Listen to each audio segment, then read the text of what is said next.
Welcome. Good to see you guys. I'm gonna stop stalling and we're gonna get started. Got a good number of people here, and I want to say that all of our people are ready. So let me ask. They filled it, but they Hello. filled it like, hello. Oh, hello. What'd they fill? Nothing. Oh, that's spicy. Oh. Working on the NC-17 backstory. You gotta give us more. Yeah. Welcome. Is everyone ready to go? Yeah. I Yeah. think so. Yo. Good. Alrighty. Let's get it started. Who wants to do recap? Anyone, or is it? I think it's your turn. Oh, my I turn. think it's your Sorry. turn. Yeah. We're taking turns. Yeah. It'll be your turn Drax next week and too, so be Drax. prepared. Oh, it's also my turn next week. Okay. Uh-huh. Yes. Yeah. Just assume it's your turn Well, it's- unless we say otherwise. Got Yeah, on Tuesdays it's your turn. We cover the other days. Yeah. it. Okay. So when we don't do a Tuesday in like a couple of weeks now, It won't be my turn though. I'm on one of the other days. Yeah, I don't do Mondays. I do them on Blurn's Day. got it. Alrighty. Let's. I'm trying to remember the specifics. So Runa died, right? And then Excuse me. You got She better. did not die. She got better. Wulric did a heel turn, correct? Oh yeah, he's so evil now. Yep. Yep. She was only mostly dead. Again. Well, we know how that goes. And by the way, apologies to you guys and to anyone watching. I'm getting just jacked up by allergies, so I'm gonna be a little bit stuffy or coughing. So You sound fine. I will not soon. Cool. All right. Okie dokie. Let us get started, friends. Welcome back to our sixth session of the Bastion of Blunderville, where our 6 heroes at the moment, Runa Kendrician, Bareth something, Trell Smith, Not quite. Go on. Wild West.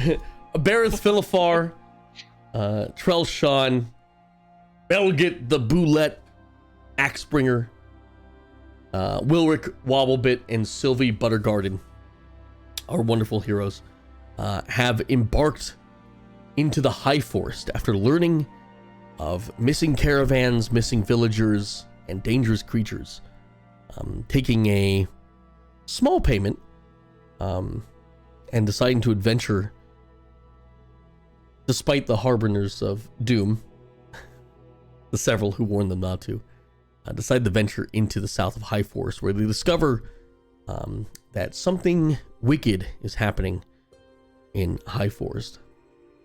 Once they entered the wood, they found themselves stuck in an endless forest. The path that they came from now mired by a seemingly infinite number of trees. They found that time seemed to be working somewhat differently. Their abilities to contact anyone on the outside in vain. And at their first sign of civilization, the town of Fievel, where they were looking for a hidden smuggling camp, they instead found a town of horrors. The town had been beset by a body taker plant, one that the villagers referred to as Arthur Oak, the recently deceased husband of the village elder Eleanor. The villagers took turns feeding each other to this large windmill in the middle of town, grinding their bones, sinew, tissue, and organs up, and then feeding it as a slurry to the plant that lay in the basement. The body taker plant would then absorb and feed upon the recently juiced humans, and produce nearly identical copies, podlings, that would assume their lives in control of the body taker plant. The adventurers did notice that something was amiss, and were able to, with a bit of resistance, find the secret basement below the windmill, encounter the smuggling leader they've been looking for, and with his help, put an end to Arthur Oak and the body taker plant. However, they are still beset above by a large number of creatures that have come out of the woodwork after hearing the commotion. And there is no sign of Eleanor Oak, the hag wife of the deceased Arthur Oak. Out of the frying pan, yeah, but perhaps into the fire, we pick up immediately after Bareth has put the finishing blow on the large, unruly, and terrifying Arthur Oak. Bareth, you have just blown a hole clean through Arthur. Way to go. Proud of you. Laying on the ground, currently in half-dissolved clothes, her skin looking almost as dissolved as her clothing, and covered in some random blood she found upstairs, which is a different thing entirely, is the somewhat fetal and nearly catatonic Runa Kendry, as Trell has rushed over to lend some aid in the form of a healing word or a healing touch, whatever you might have used. I don't remember. It was something. It was healing. And it was 5 points of healing. It was 5 points of healing. All of you can now kind of rest. Some of you might still be a bit on edge because the battle has just ended. But for those of you with good view of him, you notice out of breath and winded and injured, Sean Duke kind of slides against the wall and slides down to the ground, takes a deep breath, and seemingly passes out. Definitely quite a lot of blood loss from these last couple days, and this fight seems to have taken it out of him. I will leave it up to you. What are you guys doing? So long as if Runa's looking okay at seeing Jean-Duc collapse, Trell's gonna go ahead and move over to him. She's like, I got nothing left, but okay. Is he breathing? Yeah, you walk over to the man, and now that you're not in the throes and heat of combat, as well as the time crunch that you were seemingly under, and you get a couple seconds, Trell, you can finally get a pretty good look at him. He's very much as Bobbert described him, but perhaps Bobbert was exaggerating some features, as you know, as one does to one they admire. Did Bobbert mention that he only had one arm? Well, no, he wouldn't. He would have thought he had two arms because it was a very recent thing. This is a recent thing. So he's a You little think less you than would have what led with Bobbert that if that was a described. distinction? Yeah. Normally, if I have to describe someone and like they haven't met them first, the first thing I do is any missing limbs. So yeah. How ableist. Well, it's not to be. Also, you don't want somebody to like react to it, so you give them a heads up. Yeah. I mean, I'm trying to think of like, I would probably say, yeah, he's got one arm, before like, oh, he's brunette. You don't want to accidentally sing him the wrong birthday song. He has an any belly button. Mm-hmm. So now that you get up close to him, he is pretty much what Bobbert described him as.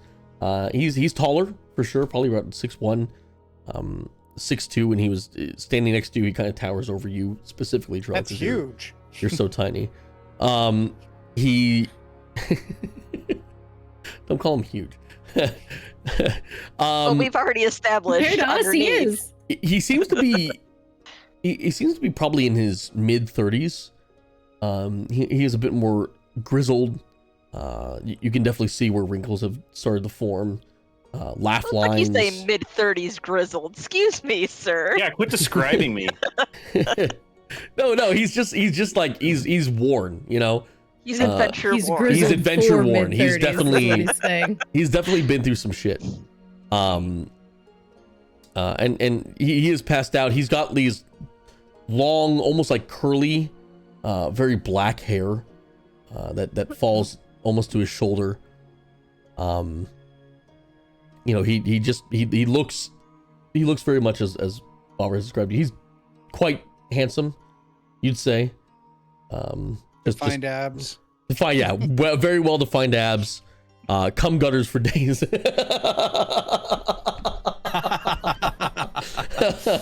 I set you up on that one. I don't want to fight him. But he is currently passed out. I'm gonna make sure he's not actively bleeding, and that he's breathing. He did cauterize his wound, but he looks a bit worse for wear. He is breathing, but he's out. I mean, I think he's gonna live. I can't do anything else for him. I'm out. You could attempt a medicine check, Oh yeah, I could attempt a medicine or check. if any of you have any healing potions left, that might work as well if you're trying to help him out. In this I attempted economy, a medicine check for 9. Oh, well, that was you did attempt a medicine check for sure. I did. I sure did. For 9, he seems stable, if not worse for wear. You know, you don't lose an arm and you're doing okay, but he's Yeah, not that's fair. actively dying at the very least. But he probably needs some sort of help at some point in the future, preferably near future. He could use a hand, is what you're saying. so speaking of the missing arm, is he all right or is he all left now? His left arm is the one missing. Okay, so he's all He right. is all Yeah, he's right. all right. Does anybody else need He will be one hand. any medical attention? I can see what I can do. I'm okay-ish. Okay enough. Belgit and Trell kind of looks around. Bareth, I get. Could we move him into the other room? This is not a good place to rest. Honestly. You mean I think Arthur or that- John Duke? John Duke. Okay, I just want to clarify because you weren't specific. Yeah, Yeah, we can- I should mention the giant dead plant in the center of the room as well is still there. It's like Is a the ficus. acid It's a still, like, ficus that you acidy? forgot the water for a couple weeks. It's just like, you know. Well, before we do that, if we're going to put him in the other room, even temporarily, Belgit, could you help me in barricading that door we came down here through? Runa had a good idea. It was just the wrong time. Should buy us some time against whatever it is upstairs trying to get down to us. Yeah? Oh yeah, he said there was a way out from this room, right? Through this room? Yeah, he said that Arthur was blocking the way out, and we really can't go back to the door back in the bar area because there were a lot of angry plants coming that way. Well, our way out ain't the pipe, so I mean I could get to digging, so to speak. While we're standing here, I pull out a few rocks and light them up and kind of toss them around the room to at least provide halfway decent light throughout the room. Oh yeah, because it's still really for dark the in blind here. people. Yeah, Sylvia, So, you can take off your night vision goggles now. You can see a little bit. That's awesome. So I infuse three rocks and just kind of chuck them around to. Yeah, I'll say you Light throw up them in the- a pattern that pretty much bathes the majority of the room in at least a subtle light. Yeah, it's like at least 10 feet radius of dim light, which would Yeah. cover 3 of them would get basically the whole room. Yeah, and light doesn't like die out. Like everyone here can at least make out the room at this point. Yeah. Yeah, the fire that you had set earlier with the alchemist fire has died down, by the way, at this point. Yeah. So, those are very necessary. What are these piles of goo? It's Or- random ichor and water and collected dirty juices and gray water would be the best way to describe it. I'm gonna try and move John Duke out of the one that he's kind of in. Okay, Yeah. Barrett did What- request for Belgit to help him block the door. Did you guys want to do that? I'll move John Duke first. Where you guys want to move John Duke? I mean, there are Um, beds in the other room, aren't there? To the stretcher. Yeah, there's beds. Okay, I probably don't want to put him on the bed he was tortured on. We'll put him on a different one. He They're wakes not, up, they're his not other like arm's good gone. beds. It's like a blanket on top of some hay on top of But old it's wood. gotta be better than laying down in random ichor, though. Yeah. All right, I'll say you guys put him like over here. Trellin. So you guys pick him up and slowly move him over back into the room. When you enter the room, because 3 of you have Doesn't Trell done have so like now. an 8 strength? Yeah, but he's not like he's not. I'm he's just not saying, fighting like, what back. is Trell doing to help me move? It's not a I would say Jean Duc I've is like got a his good arm. cool. He's like a cool 195 maybe. You know. Well, he's probably like 10% lighter than that now. That's why I say right? 195. He was Oh, okay. 215. I'm assuming his arm was about 20 pounds.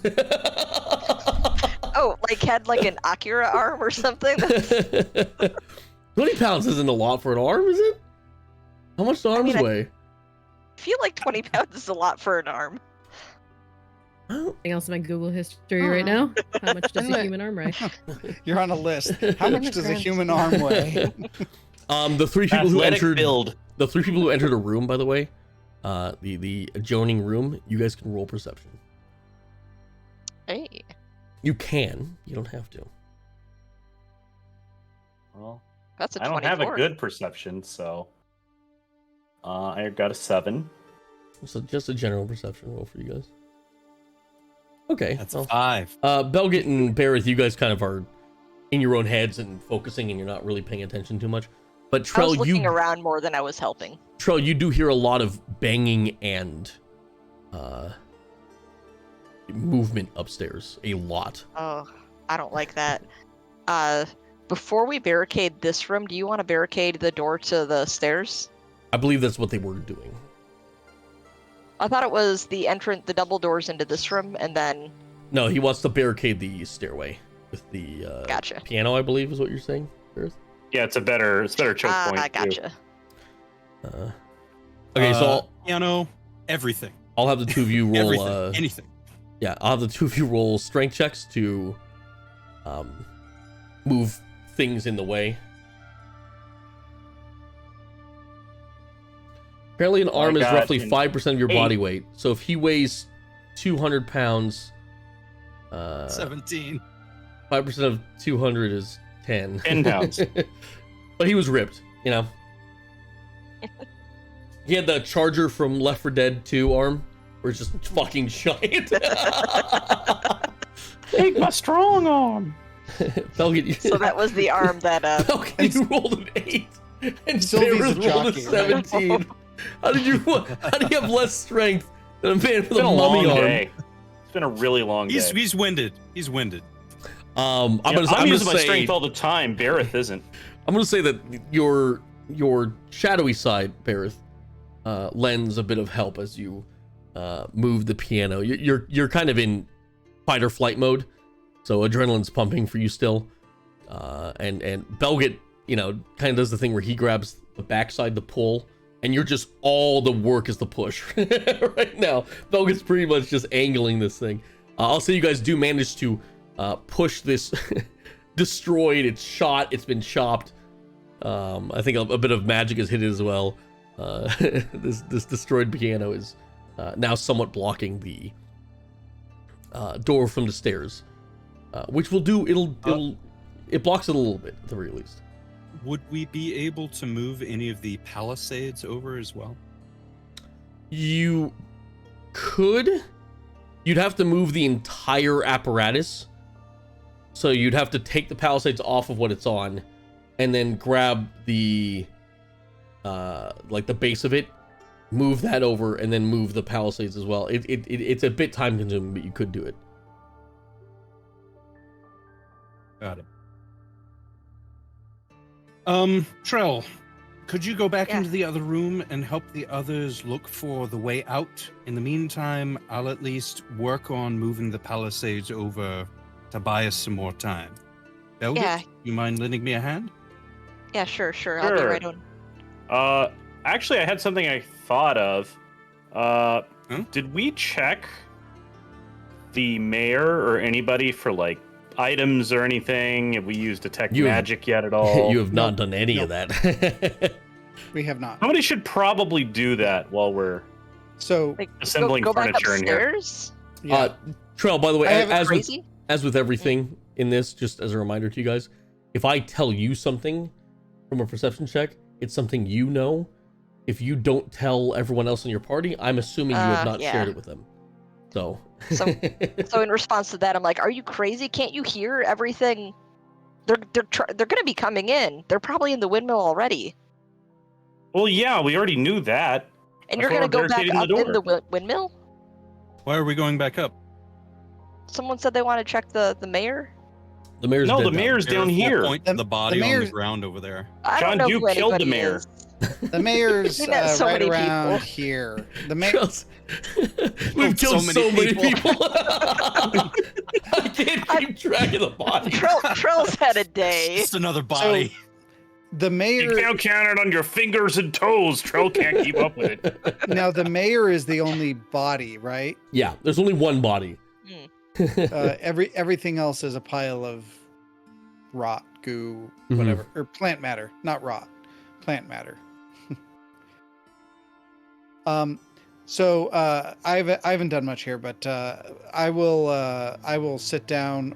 I'll go into this room where it's nicer, maybe by the fire, hang out for Okay, 10 minutes. Just to explain nicer to you, it's like covered in goo True. and plant matter. There's the chandelier Here. has fallen to the ground. It's Here. like slightly This- lighting the room on fire. Everything There's is not a scattered giant and broken. man-eating plant in the This center. chair is Yeah. this chair is a little better. I'll That go with one that. chair is good, And but that when you chair looks when you nice. sit down in it, Wilrick, it does like squish with like a wet. Oh. I'm used to that. Okay.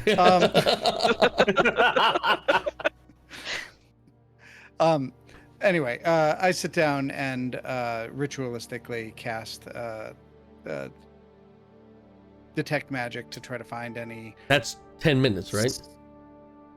Yes. Okay. That was that. Like I haven't done anything yet during this, so that would be like during the movement and stuff like that. That I'm.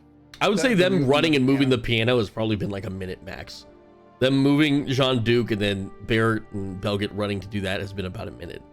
But yeah, I'll say you start casting ritual magic, Okay. or I'm sorry, detect magic ritually. Sure. Let's see what everyone else is doing. Sylvie, Yes, Runa's so- still like on the ground covered in slime. Don't worry about Can me. you at least like move her away from the plant just a little bit? Just laying I there can naked, move. mostly in a She's- puddle, and we just like, she's up. well, let's go do stuff in the other room, She, and we she just can leave. do. I can move. I'm just waiting. I'm just moving slower You than guys are everybody else. more focused on John Duke. Like, let's put John Duke in a bed. He needs it. No, I healed her. I made sure she was okay. Runa, you good? She's awake. I- was not. I'm The awake. sleeping ones I get am meds. definitely shaken and weak, Mhm. but you wanted to see what Sylvie was doing, so I can explain what I'm going to do after that. Sure, either one of you. Sylvie? Yeah, so rewind a little bit back to when fighting ends. And Sylvie is just going to take a moment to close her eyes and just kind of breathe. And then she'll flick off her swing pole of collapsing and return it back to its original small size. Mhm. Unschwing. Stow it and then go over to Runa and be like, are you all right? And kind of reach out a hand to help her up. Runa's gonna kind of stare a little blankly at Sylvie, but we'll take her hand and kind of take stock of her status, her appearance, and the slime sort of eating away at her and all of her clothes, and she's going to just kind of decide to ignore it, pretend it's not happening. And she'll kind of slowly nod her head up and down, and then she's going to take a look at Arthur and kind of start backing away back towards the nice room. And as she does so, she's going to kind of follow Bareth and Belgit, because they're barricading the doors like she Sylvie, as you're helping up Runa, and as she describes everything she just does, she believes it's happening the way that she has described it. But as you help her up, two things you noticed. One, her hand is ice cold. Like, as if you had just plunged your hand into ice water. She feels like me.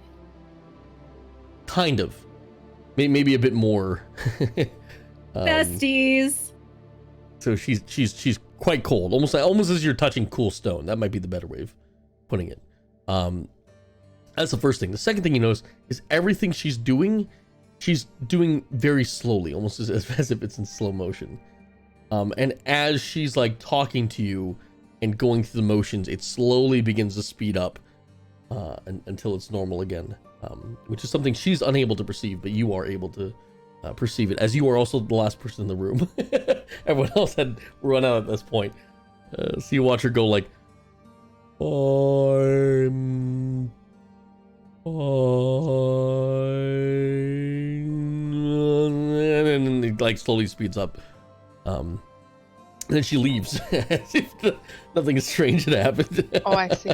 I assume like we kind of cross paths just as we're getting to the door as I'm coming back into the room. Yeah, it almost looks like she's doing like a slow motion run on Baywatch for a second trail as she passes Runa's you. definitely not running. She is walking like a zombie. Yeah, but she's Kind of moving. like look back. I'm like, Yeah. Yes, but I'm in slow motion zombie. I'm not a fast dumb zombie. I'm a slow dumb zombie.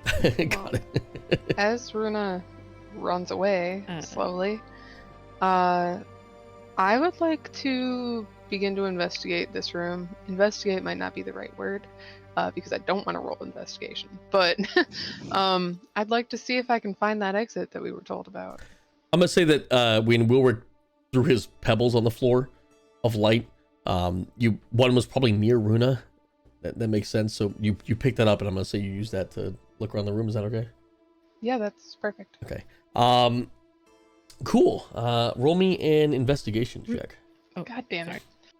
Sorry. It's okay. I mean, that is the check. You said you were investigating. You wanted to find the thing. I want to investigate using medicine. Hey, that's How pretty about a good. 14. that's okay. Well, Yeah. I was thinking like a perception check would have been better, or a survival check. Perception Yeah. for like looking at the room I know. around it. I know. Investigation for finding is the most specific. appropriate. Yeah. I agree. Yeah. So you pretty good check. Getting a good layout of the room. This seems to be a room where they would keep captives. This is there's a hanging stretcher cages. There's a stretcher. Very archaic, and everything in here is old, like older than 10-20 years. We're talking like, this is nearing 80, maybe a century old. Right. The cages look like they haven't had use in a long time. There's no bones hanging out of them or like that. There's a lot of damage to the location just because of the nature of Arthur, and how much his roots and his vines were just damaging the environment. A lot of the floorboards are upturned. two of the cages in the back have like fallen completely and are just kind of destroyed. But near one of the cages in the north east corner, there is a wall that looks like it was mined out a while ago. That has a stranger than normal amount of vines kind of pouring out of it. It's very hard for you to get a really good look in there without like pushing through this and kind of braving the environment there, but that seems to be the only way out that you yourself can find. Okay, great. And at this point, would Trell have re-entered the room yet? Yes. Or awesome. So when you find that hole and you're like looking around towards it, that's when Trell walks past slow motion Runa and comes back in. Lovely. So Sylvie will say, notice Trell walking in and say, "Oh, perfect timing. Do you think you could move these vines? I may have found a way out." I mean, I can give it a try, and I'll come over and no magic or anything, just reaching and just trying to move them manually. I suppose I made this assumption. The vines are like thick and in place, right? They're not just like easily a curtain of vines that I can just easily move myself. It's not like a college girl's dorm room with like the hanging beads. Oh, It's I'm still 100% reaching and just trying to see if I can move them, though. yeah, you're pulling out what is essentially like roots and embedded plants. Okay. Trell, you do have a good knowledge of nature. In theory, yes. I'm gonna say without a check, you know that this will take a long time. What you're attempting to do, like you grab one of the roots and vines and pull, and you're like, oh boy, that's in there. We're gonna need someone with like a machete or something. This is like jungle thick. Oh, I guess I hoped with your affinity for plants that you might. I mean, I can make more grow, but that's not gonna really help us. I could make the problem worse. Well, all right. I appreciate your efforts. Do we On know if another this note- is the way out? No, I don't know how I would know that. Is there just- like enough space to like even like reach a hand through or anything like that, or is it like so thick and so overgrown? No, it's not like it's not like there's like an impossible amount of vines. It's just there's a bit. Is it something that we couldn't walk through? We'd have to chop them away. You would have to chop them away. You can get like a couple feet in, but it's just I'm there's a small. lot there. She Specifically is that's why small. I'm mentioning it. Sylvie could like move through some of it, but at a certain point, it's just like the amount of effort versus the amount of distance you're making is not worth it. Mm. On another note, Trell, I want to mention this to someone. We should keep a close eye on our friend Runa. She was moving a little weird. She okay? I have no way of knowing that. But Is it possible that she's gonna become one of those things? And she points over at Arthur. now, we should not let our minds wander like that. I mean, that's kind of what you were saying, though, right? She felt cold to the touch. She seemed oblivious to that fact, I think. And her slow movement, which you noticed, Yeah, just a little that's messed up. She felt cold. People aren't. It's not cold in here. It's a little bit cold. You are underground, but it's not like that cold. Refrigerator cold. Yeah, it's not refrigerator, no. Sylvie, That's- you're knowledgeable enough about this to know that she felt like a corpse. That's the best way to put it. Well, Yeah. She felt closer to death than she should. I mean, she kind of was close to death. Did you see her? Like, look at her. And I just point out towards the other room. I don't know if you're understanding what I am saying. She felt dead. I mean, Sylvia will just kind of look at her deadpan. she's alive Okay. though. We'll keep an eye on her. Don't worry. Yes. I got you. Thank you. I got you. Appreciated. With a high enough insight, you might know that Trell's not the sharpest No, stick in the bundle. Lights are all on upstairs. Chelsea's picking up what's being laid down. Sylvia is just like not the socialite in the world. So she's just laying it out there for you. Okay, I'll say at this point, Bareth and Belgin, you guys have you've done all you can reasonably. And at this point, you can also hear that there is quite a lot of banging happening from above you. And the sound has been gradually getting louder. Runa would like to do one more thing. We'll get to Runa in a second. I do want to. Oh, I'm sorry. Yeah, I thought I was done. No. Sorry. I was like, I want to do more than walk like a zombie. Okay. I'll give Belgit a slap on the back and said, "Thank you. It's looking not bad. Should buy us some time." Yeah. Sounds like a cheap hotel up there, though. Ah, you're not bluffing. Let's see what they found. Oh, hello, Runa. Oh, God, Runa. Did you come to supervise? In front of you is Runa, and she's like, in the light, you guys also get a better look at it. Most of her clothes have been somewhat dissolved and destroyed. Her skin is red and splotchy in places where it isn't almost falling off. And while she's not super close to death, she looks much worse for wear. This is the worst state you've seen her in yet. I'm going to see Second if I worst can state is find Florida. you something to wear. Yeah. You can roll. You can roll an investigation check in the like room that you have Jean-Duc in. I'll say the living room, for lack of a better term. Sure. Investigation, you said yes? Yes. Belga, is there anything you want to do? 13. I'm gonna walk by Runa, not looking at her nearly naked body, because that's kind of weird. You know, I figured like, oh, you know, they're gonna get her up in the other room, she'll be fine. And I'm like, oh, okay. And I'm just gonna go in the other room, and I'm gonna look through the mayor's possessions, because the mayor at least was a woman, so I don't know if her clothes will fit her, but. Yeah, I mean, the mayor was shot in the head. Yeah. To be fair, so it's Yeah, everything else should be fine. Yeah, I mean it's bloody.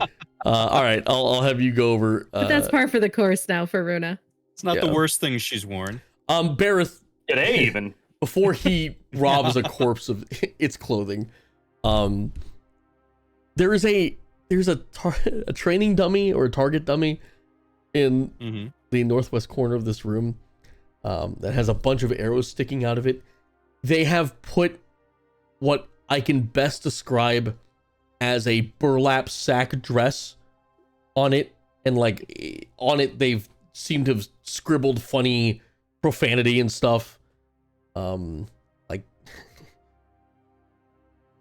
bitch, tit, or whatever. Just in different places, just whatever funny combination of profanity they can think of has been written all over this target dummy. That's the only clean clothes in the room you're able to find with a roll of 13. I'm gonna grab it.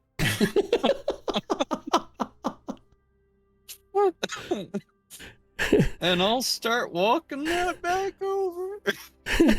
If you flip it around, Bareth, she can't see the profanity. So We're gonna Give me the profanity. all right. Belgit, Give me a perception check as you're checking this corpse. I guess you're just trying to figure out what's on her.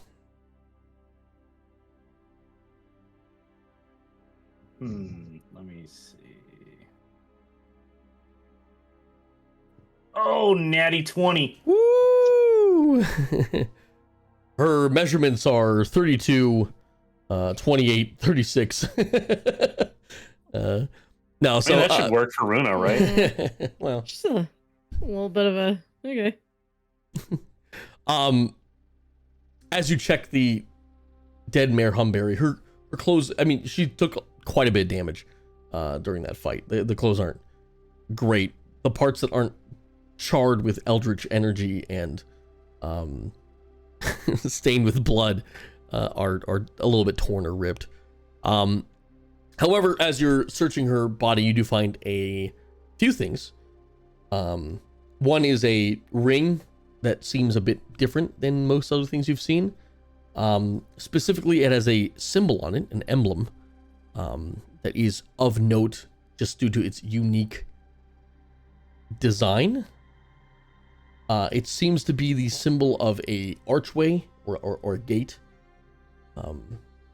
And in the middle of the archway is what seems like a globule of flame, if you know what I'm saying. Just a symbol of like a little rounded bottom flame. You know what I'm saying? That is what that's the signet on the ring, essentially. Unique to you because you haven't seen a symbol like that. And she is wearing that on one of her fingers. She also has on her a small pittance of money. 8 gold, 2 silver, nothing crazy. Just a little bit spending change.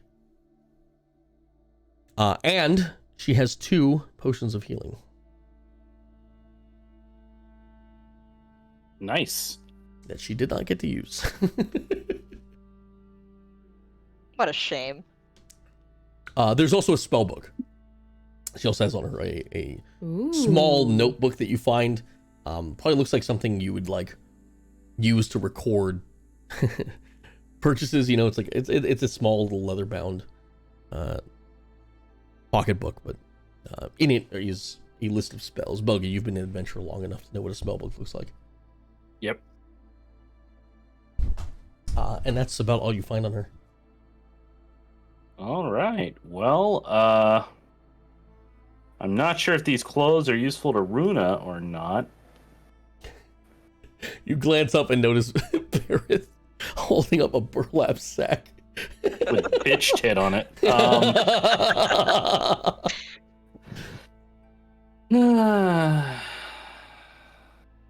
I just shake my head and get up and walk over there. Runa, Bears has approached you with a potential option of clothing. Here's something you can put on. Yeah, maybe wear this nice clean part in the front. Yeah. Runa's gonna grab it, but not put it on. And she's also going to look at, just kind of look over toward Belgit and whatever clothes he's holding. Are any of them made of fleece? That is something for Belgit to tell you. So I'll walk over there and I'll just start. Runa has not spoken yet. She's just gonna start pawing through the stuff in Belgit's hands and just say fleece as she's like going through everything. Fleece. Fleece? What do you need fleece for? Yes. Runa would like to ready minor illusion should the windmill people break through the door. Do you say that out loud? No, I'm sort of saying Runa it to would know myself. from previous interactions. So I'm just gonna say I need it. Yeah. Runa would know from previous interactions that the minor illusion does not work on the creatures that she saw coming up the hill. Oh, okay. They weren't people because they can't see. They're just in people. Okay. Well, then Runa doesn't care about the fleece.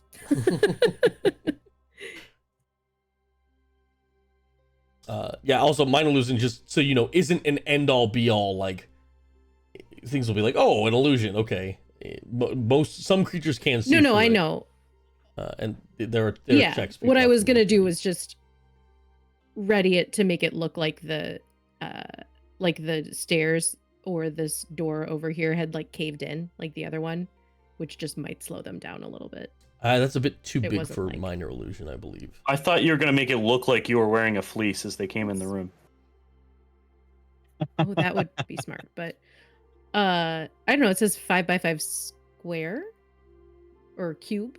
Yeah, So if they were like looking down the stairs, they could see that there was like it was like partially blocked off with rocks, just like a pile of rocks. right. But if they went any further down the stairs, they'd notice that it's. I know that they would. I know. I get what you're saying. It's just It's there just are what she was thinking about limitations. doing. There's a reason that minor illusion is a cantrip, and it's called minor illusion. Yeah, Because it is Yeah. a minor illusion. that was it. It's meant more like for a bird appears in your hand or like stuff like that.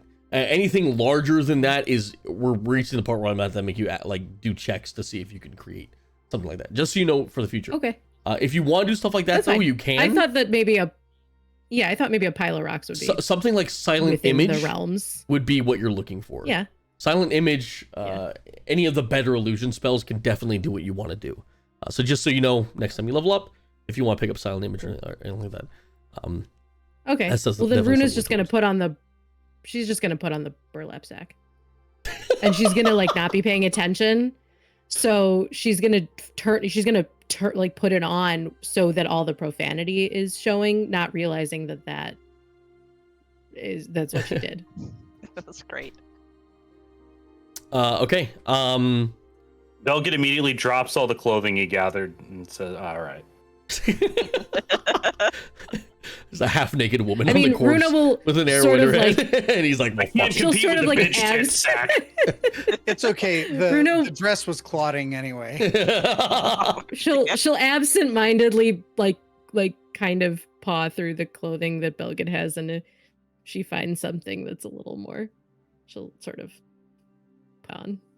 Wilrick, while Sylvie and Trell are discussing how strange Runa is and working on figuring out a way through the plants, your ritual finishes. Okay. And couple pings in the area. I know this isn't exactly an identify spell, Sure. but you do notice, first and foremost, Belgit is glowing a little bit now. He's always been glowing in some sense because he had the axe of returning, the hand axe of returning, and you were aware of that. However, now two more things on him are glowing, namely the cleaver he's been using, and the ring he's currently holding. Okay. I As was going well, to walk Jean through the Duc, chamber. Jean Duc, behind him, two of his items are also glowing: his chest and his cape. Okay. And, I'm sorry, three things, and his glove. Sure. Chest is the only thing that would be surprising there from what we saw, because we saw his cape trick and his hand stuff. Yeah. Runa grabs his cape, just puts it on instead. Well, he's currently passed out. yeah. I'm joking. I Yeah. know. It'd be I'm really not easy gonna to get it actually off take him his is cape, what I but don't- that would be funny. I don't want to violate him. Just uh, the mayor. Elgin, I think we already kind of figured this out, but that cleaver does seem to be pretty special. It's I just finished detect magic, looking for magic here, and now I can see it. And that cleaver, that cut through the steel and the windmill and everything. There does seem to be something special about it. But did you get like a little object or something that you're holding? Yeah, I got a ring off the mare. Oh, okay, yeah. That's I had to cut her finger off, but I got it.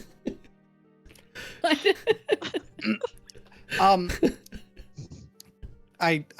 by the way, while Real I'm easy here, with that cleaver. I'm facing away from the corpse to keep the dead body out of my view as much as possible. You hear like flies buzzing a little bit now. Oh, no. It's not like she's a dwarf. It's fine.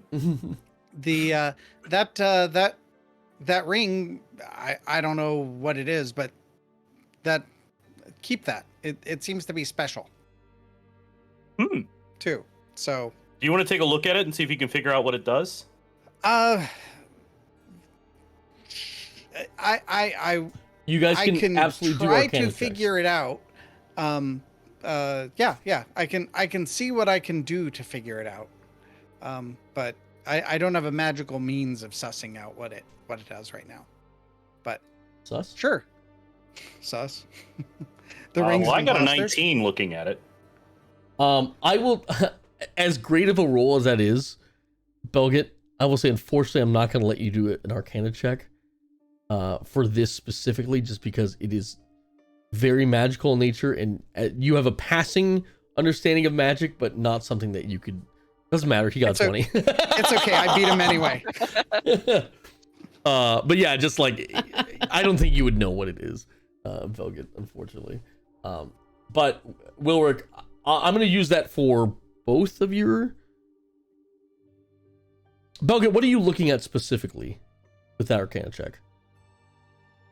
To see if I can figure out if I can make the ring do anything. Okay, I'll keep that in mind. You're both looking at the ring, so I guess a check makes sense. The ring was what I was. Yeah, you're both thinking. focusing on the ring. I say, which item you're focusing on was important. Wilrick, it is fine make. The ring is a fine make. And Belgit, this is something I apologize I didn't tell you, and I think you would know just because of your dwarf shit. The stone or the metal it's made out of is not something you're able to identify. Oh, that's actually very noteworthy for a dwarf. That's very noteworthy for you. Wilrick, as you're holding the ring, you get a sense of extraplanar energy about this. The modicum of magical knowledge you do know as an artificer, this is not from your realm. Whatever energy this ring holds, its origin is not from Faerun. There's something really weird about this ring. It's not of this world. For an explanation, because I know Runa's new, I apologize to cut you off. And for everyone who's new to D&D, there are a bunch of different realms in D&D. There are the lower realms and the upper realms and the lower realms, essentially. A lot of different shit. These are called planes. Things are extraplanar if they're not from your realm. The idea of heaven and hell, while they are concepts in our world, in the world D&D, they are literal places that you can go and visit and come back from. Avernus would be one of the lower realms. It's basically their version of hell, whereas one of the upper realms would be, I'm blanking on it, but their version of heaven. Elysium, yeah. There's also the Fey realm. It's very different from Faerun. Faerun is the continent. Fey realm is a different plane of existence where elves and shit come from. There's also the Beastlands, which is like a secondary place next to there's a lot of different stuff in D&D. Astral planes. Yeah, astral planes and shit like that. Shadow plane, Shadowfell. Shadowfell, yeah. So there's a bunch of different planes of existence in D&D, Kiz. Different than our plane of existence. So when I say something extraplanar, that's what I'm referring to. It's not of your plane, which is what is the normal plane called? Material plane. Material plane. Thank you.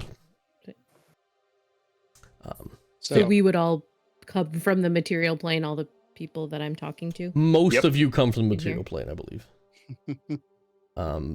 Thank you. Yeah, I'm not sure about... I'm half dead? Do I?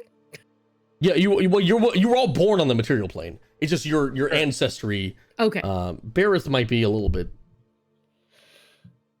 Non-material. I mean, We're not material girls. Runa would know what a tiefling is. They're not. Yeah, you know what tiefling is. Tieflings are like. Oh yeah. No, okay, I know. Yeah. But also, creatures gotcha. do come Okay. from one plane, and we're all from this one. If we got banished from another plane, we would land here somewhere. Like if you ever encounter like a satyr or a fairy or some shit, they're from the Fey realm. If you encounter a demon, they're from Avernus. Stuff like that. Okay. Angels So, are from cool. Elysium. So a ring from a different realm, different world. Yeah, which you don't know Yeah. as a character, but Right. I As a don't know player, that, but I know that now. anyway, Yeah. D&D I mean, I lesson just- over. Yeah. Yay! Thanks. But Class dismissed. I say to Belget, and Runa is apparently standing right next to us, so she probably is overhearing this. That ring, it's not of our plane. I don't know more about it right now, but I'd be that makes me pretty nervous. I'd be careful with that. Yeah, the fact that I don't even know what metal it's actually cast from is kind of concerning. Yeah. So I don't know what it is, but you don't want to go poof. Everybody poofs sometimes. Wise. That's wise, man. You're going deep.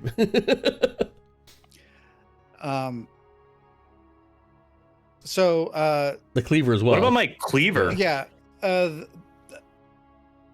Honestly, right now, I would be less interested in looking more at the cleaver and just kind of checking around to see if.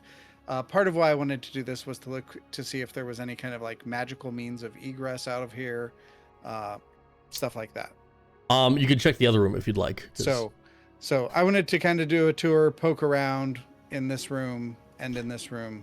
Nothing in and the room with the bar that you came in from. Okay. Nothing there. But as you enter the room with Sylvie and Trell kind of looking at, they're looking at something in the corner. And I imagine Sure. as they're coming back in is right when I like tried to reach in. So I'm just like shoulder up into like the vines right now. your tiny arm. Yeah. Is And I'm making a Sylvie face. like 1 foot in as well? Yeah, totally. Wilbur comes into a slightly embarrassing scene if you guys try to get through. I just back out. Oh, hey, come here. I think we found the way. It's blocked though. You got a sword? Quickly, Wilrick, you Sure, notice yeah. the glow of Sylvie with her collapsing rod. Yep. As well, Yeah. you see a very bright glow coming from the underside of Arthur Oak. Oh. His magical ass. His magical cum gutters. That ass so fantastic. Magic. That's the We can leave biggest that export there, in then. Fievel is He was really old, so it's a magical bowl of Werther's originals. yeah. Never ending. Never-ending bowl of words. I eat those in my wife makes fun of me. So I was kind of looking around. That does seem interesting over here by these vines or whatever that you found. But there's also I just finished, or I'm doing a sweep for magic, and there's something under Arthur, or the plant or body or whatever you want to call this thing. Can you guys help me figure out what that's all about? And then we can go check out the vines here. Oh, Alright. Okay, sure, yeah. This only lasts for a few minutes, so if we have to really get in there, I want to be able to keep seeing where it's at. So Yeah, Sylvie will dive right in there. I'm not sure Charles a how bit more collapsed his reluctant. body is, how much under it is. I'm not gonna just dive in, but is it something that I can just reach under and get, or is it something that It is You gotta an- do a have to, reach hack around. It is an interesting question that I had to ask myself when designing this, and no. that is, when you kill a plant, what happens? And in the very small amount of research I did, a plant's dead, but the roots aren't any less strong. So essentially what you have here is a dead plant on top of something. The plant was huge in size. We're talking about probably several hundred pounds, if not tons, that we're talking about in weight here. I'd probably say maybe half a ton. I think we're looking at nearly 1,000-pound plant. He was huge. Sure. And at least that much force to get the roots out. So getting underneath it would be a challenge. And you're all quite weak enough to the point where I'd say even a roll of a 20 on a die would not be enough for you to lift this thing up. Sure. So is this, am I seeing what appears to be the roots magical or something else? There is something underneath him. It's like a glow coming from beneath. Okay. But the roots would provide some support as well, wouldn't it? So Yeah, you could cut away bits of the root and it would still remain standing. Yes. Yeah? Yeah. because like you can dig out under a tree. Yeah, but this is well, essentially what you could dig out. What I'm saying is you can't rip the stump from the ground. Right. Okay. That's what I'm trying to say. You can definitely get underneath there. It's just going to be you gotta think about it. Yeah. Okay. I mean, I do have a magical axe I could hack away at it with, but And a cleaver that cuts Can we anything. use Yeah. the cleaver, yeah. But that's in the other room. Okay, but that's all I see in here. Yep. Okay. Does detect magic detect any magic? yes. Basically. Believe so. Yeah. Well, assuming the magic doesn't have I'm immune to detect magic. Yes. It's Right, within there's no 30 shielding feet mark of on it. you. The know you of magic. It doesn't detect illusions though, because it would have to it basically it passes through Right. illusions kind of because it needs to detect an object that's magical or a It creature. is blocked though by 1 foot of stone, an inch of a common metal, a thin sheet of lead, or 3 foot of wood or dirt. Yeah, that's why the wood thing is the reason why I'm letting him see what's underneath it. Sure. What my bigger question is something created using magic, would that be noticed by detect magic? Like if someone made a good berry kind of thing? The best way to describe it is, without giving anything away, just as an example, a druid can cast that one ability that allows like plants to give double the harvest. Would those plants then register on detect magic? I would think so. Because, it's like a lingering enchantment on them, right? Like, Yeah. I guess another way to ask your question is, if I cast Conjure Water and it pees on the floor, does the water ring as magical? What the conjuration, maybe it doesn't. Yeah, I would say the water wouldn't be magic if you just create water to create water. It says any visible creature or object in that area that bears magic. So okay, that's why then an illusion you don't see it with detect magic, but you might see the object that bears the illusion. Okay, then my ruling for this is those are the only things magical that you can see. Sure. Yeah. So thank you for humoring me for that question. yeah. So let me get the strong guys and get their attention a little bit. So I go into the other room and I say, Bareth, mostly Belgit. Sorry. There's something underneath the big plant in the other room. And we're a little to get at it, and maybe there's some way to get at it with like the cleaver or an axe or something like that.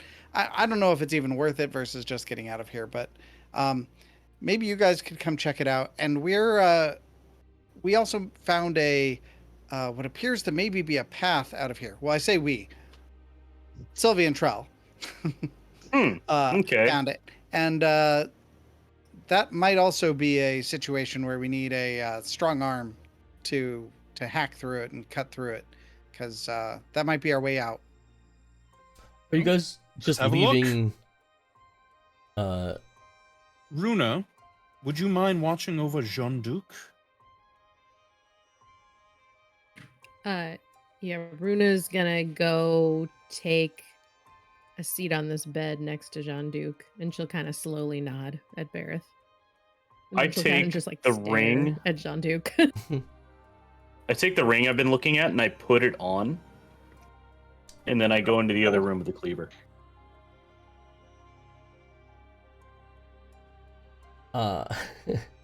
You put it on. Yep. With your roll of 19 and your past as an adventurer, you'd know that this is an item you have to attune to. Attune to the cursed item. It's a good idea.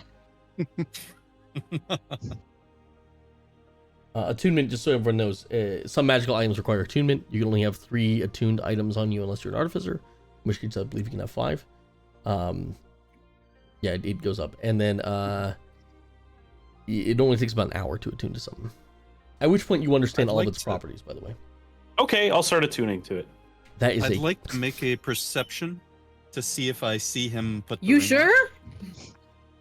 Okay, roll a perception to see him. I don't think he didn't say he was being stealthy about it. So I'd say with passive perception, as he walks by you, putting on the ring, you do notice it, Bareth. What'd you find, Belgit? Some weird ring on the mayor wizard lady.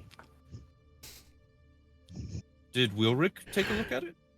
Yeah, he doesn't know either. I wouldn't put it on then. Not yet. What's the worst that could happen? Have you run into cursed objects before? Nope. I haven't either, but my mother told me a few stories about them. They can do wondrous things. They can be incredibly powerful. But there can be costs for those power too, such as draining your life force or making you lose a limb or multiple limbs, causing you not to be able to touch people, transforming you into a horrible monster at the cost of the power that you gain as a result. The possibilities are fairly endless, my friend. I would leave it for now as a precaution, just in case, till we can properly identify it. Oh. Runa points to Jean-Duc's missing arm and motions for Belgit to give her the ring, to take it off and give it to her. I By also the way, Runa, wouldn't when you give it point to his arm, Runa. he's still bleeding. Even though we I cauterized thought Trill checked that. Yeah, he I would cauterized Runa. honestly- Trill He checked him. cauterized the wound. They still chopped his arm off today. He's not. the he's shitty not ass doing cauterizing great. job. All right. Okay. Well, first of all, I'm gonna tell Belgit to take the ring off and give it to me. Then I I'll would take some honestly of the just- clothes. Belgit does I not was gonna seem say, like I'm he's takes- going to give you the ring. I would honestly Then she just put ignores the him. ring in your pocket for now, Belgit. Keep it Yeah. safe. We can look at it Secret more keep it later. safe. But I would be amiss if anything bad were to happen to you as a result of you wearing the ring. Yeah, I guess Runa we'll look starts into it wrapping tomorrow. up. I'll take it off, put it in my pocket. So you're not attuning to it? No. Good man. If we can Found try these and figure out what it vibes. does in 8 hours, why not just do that in 8 hours? If we can't figure out what it does in 8 hours, I'm going to put it on and attune to it. Attune to the ring. Attune to the ring. Very well. Fair point, Belgit. All right, you two Runa, walk into Tuna. the. Let's investigate those vines. You two Runa, walk into the next Tuna. room. Just to speed things up a little bit. So you explained to him, hey, there's glowing stuff underneath the plant. We can't move the plant big. Belgit says, okay, Belgit, what are you doing? We can move through plant, and I start hacking away at the stump. As he's doing that, I'm gonna move back I over started- to the wall. Okay. Started It's blasting. you start blasting. So anyway, The Eldritch Blast does sear chunks of plant matter off, but it's not as effective as Belgit's cleaver, which Oh my God. is just slicing through it as if it's almost nothing. I'll also add in, if it looks like acid or something could help, work through whatever Belget's doing, I have some acid I could pour on it. But So is there anything I I'm don't know looking the for scale under that we're this talking thing, about. or As you're chopping through and asking this, and as Wilbur is pulling out vials of acid like a crazy man and Runa saying, "You could want this? Roll on it. we can burn Covered it." in acid. As you're chopping through, you notice that the further below the plant and the more matter you just start hacking and slashing off, there is a coffin beneath this thing, Belget. In fact, the plant seems like it's growing out of the coffin. And after a couple, I can see it on the map now. about half a minute more yeah. of that's always been there. About half a minute more of hacking away,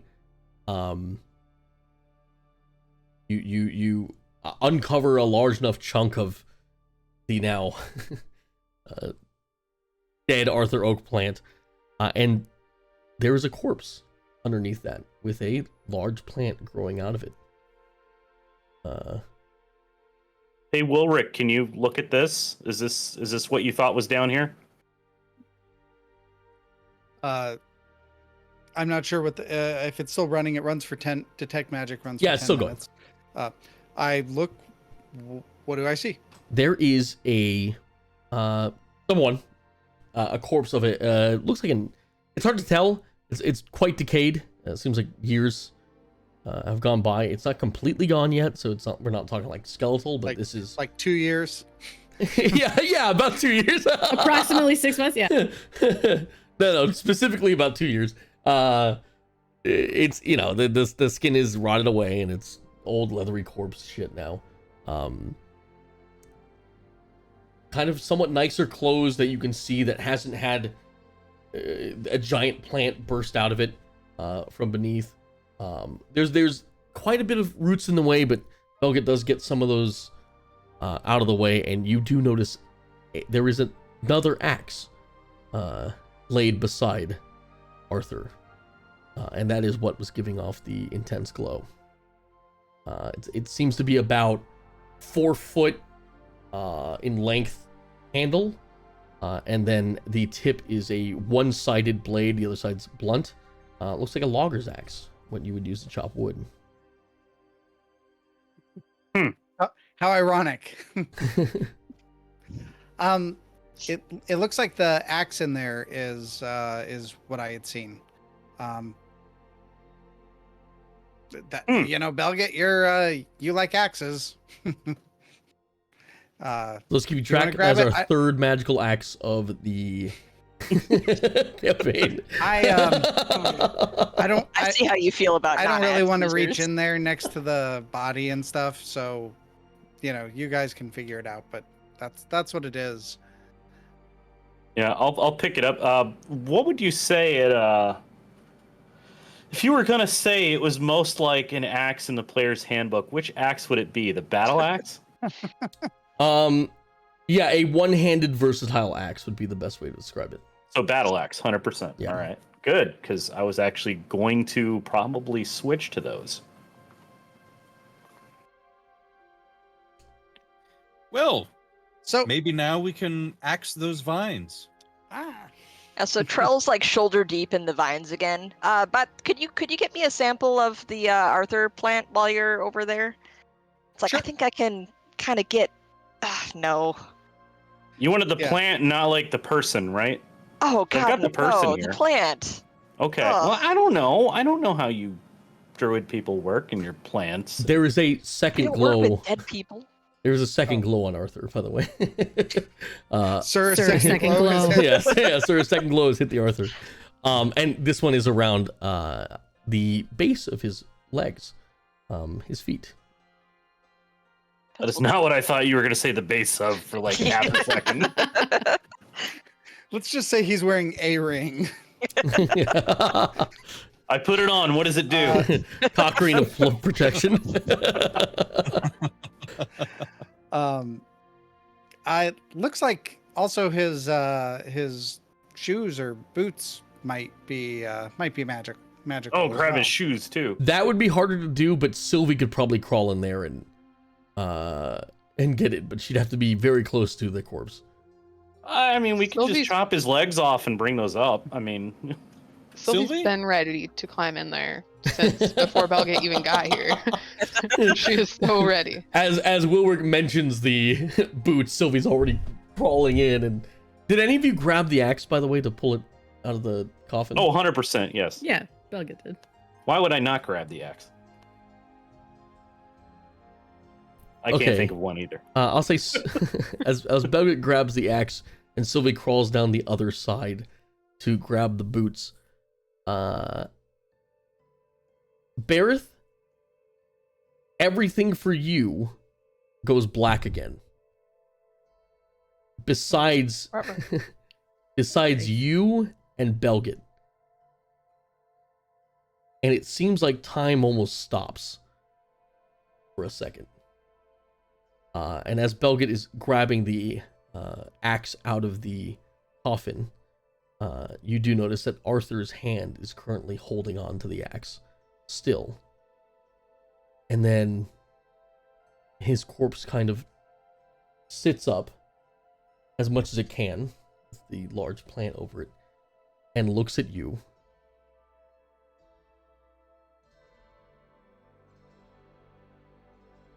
Almost as if it's waiting for something. He's waiting for me to do something? No, Belgate, you're none of you are seeing this. Okay. This is specifically a bear thing. Got it.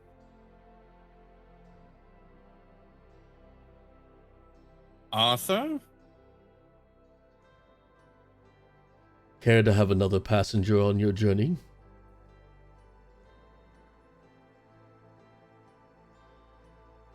I suppose that depends on if you plan to turn people into more podlings or not, hmm?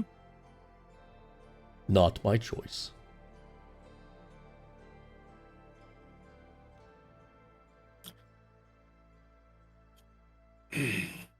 Well, the forest is perilous. If you have knowledge you can share about the forest, then perhaps we can work something out. You see the shadow cast by the corpse start to move on its own, Bareth, as it slides over to you, crawls up your right side, and then everything resumes. And Belgate grabs the axe off of the corpse, and Sylvie's out there grabbing the shoes. Was what Bareth was saying aloud or No, internal? that was all. We were completely In his head. unaware. Gotcha. Brain talk. We didn't notice any meaningful change in his actions or demeanor there. Nope. Okay. All right. So, Sylvie, you pretty enthusiastically grabbed those boots. I just wanted to be close to the. You're taking boots from a corpse? What the She took his shoes. I We can't take it with Runa him. probably needs boots. I reach That's into my fair, coat okay. pocket, and there I have a little tincture of it's something for like athlete's foot and stuff, and I give it to Sylvie. If you're gonna wear them, you might want to put this on. Like the stuff they spray If in I shoes in bowling alleys, is it? Yeah. It's the version of that. And those Foot had rotting freshener. toenails in them. Ugh. Runa, we've told you we'll give you magical stuff, but you need to take better care of your mundane stuff first. I thought Runa was cuddling with Jean-Duc in the other room. She There's is. no cuddling. Speaking of, in the Runa interest- finally speaks. Yeah. in the instance of time, I'll say that all of you with your passive perception have realized that the banging above is now very audible even in this room. There is a hurried sense that you guys might need to speed things up. Can somebody get- go heal John Luke, John Duke, John One Arm, and the rest of us look for a way out of this room? He seemed to it's- indicate there was something in here. Vines. It's like Over yeah, there. I'm still in the vines. I'm like, okay, so I don't want to do this. I hate doing this. I'll go through to make sure there's an exit. You guys start clearing the entryway here, okay? Right. Sure. I get out my new logging axe. And if you see a snake, no, you didn't. And then suddenly, it looks like Trell just kind of disappears, and you see the snake kind of go through the vines. I keep forgetting she can do that. Yeah, she doesn't do that very often. Sylvie and Runa both jump and fall on their faces. What are you smuggling?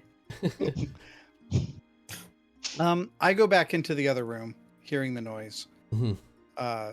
Is Jean-Duc still passed out? He's out. He's hurt. Okay.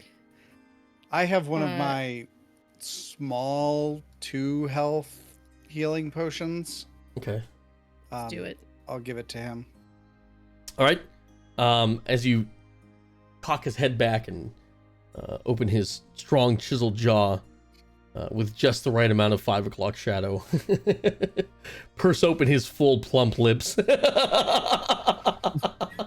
I put it in my mouth, swish it around, and baby kiss it into his. You baby bird it.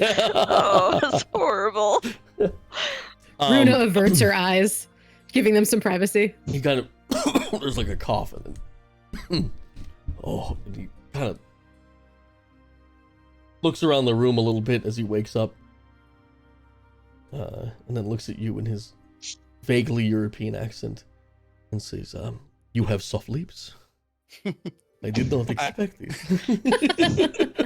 I didn't actually. You said you did. No, it's canon. He holds you by the face. He says, "We don't have to tell." Priel will be so mad. He gets up and he says, "It tastes of like a strawberry in the wintertime." Yeah, it was what I had. But more importantly, plant monsters are going. I think we found a way out. Yes. You were too heavy to carry, and we figured, or I figured, it's better to have you with us than just have you sleep here and die. So Yes, the way out. Help me up, my friend. I give him a hand. he kind of Runa gives him a hand. yeah, but Runa's more appropriate height. he's only got one. Together they. One you gotta choose which one he's helping him up. Oh, everyone's hands touch. Oh. I I'll grab do both. it. He says, "Thank you, He grabs the leg. I'll grab the arm. thank you, my friend. You don't. I can walk on my own." He kind of pushes past you, and as he walks into this room, as the snake has gone off into the dark cave. By the way, Trell, you're in a dark cave. there's a lot of vines, and as you go further, the vines definitely lessen up. Probably about 10, 15 feet in, they seem to have stopped, and now you're just in a cave. Here's a question. Before I he don't does play- anything, I just want to make sure before he does anything, if he's starting to do anything, I want to say, our friend is in there as a snake. Okay.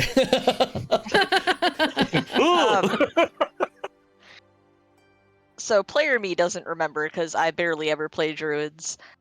Do I get, if I transform into something that has a different sense, like basically smelling vision or like dark vision or anything like that, do I get that while I'm wild shaped, or is it still basically As you're I'm wild just a shaped, you person with my are that stuff? creature. So you Okay. you get those creatures' abilities. The only thing you don't get is its like you retain your own sense of my person brain? and stuff. Yeah.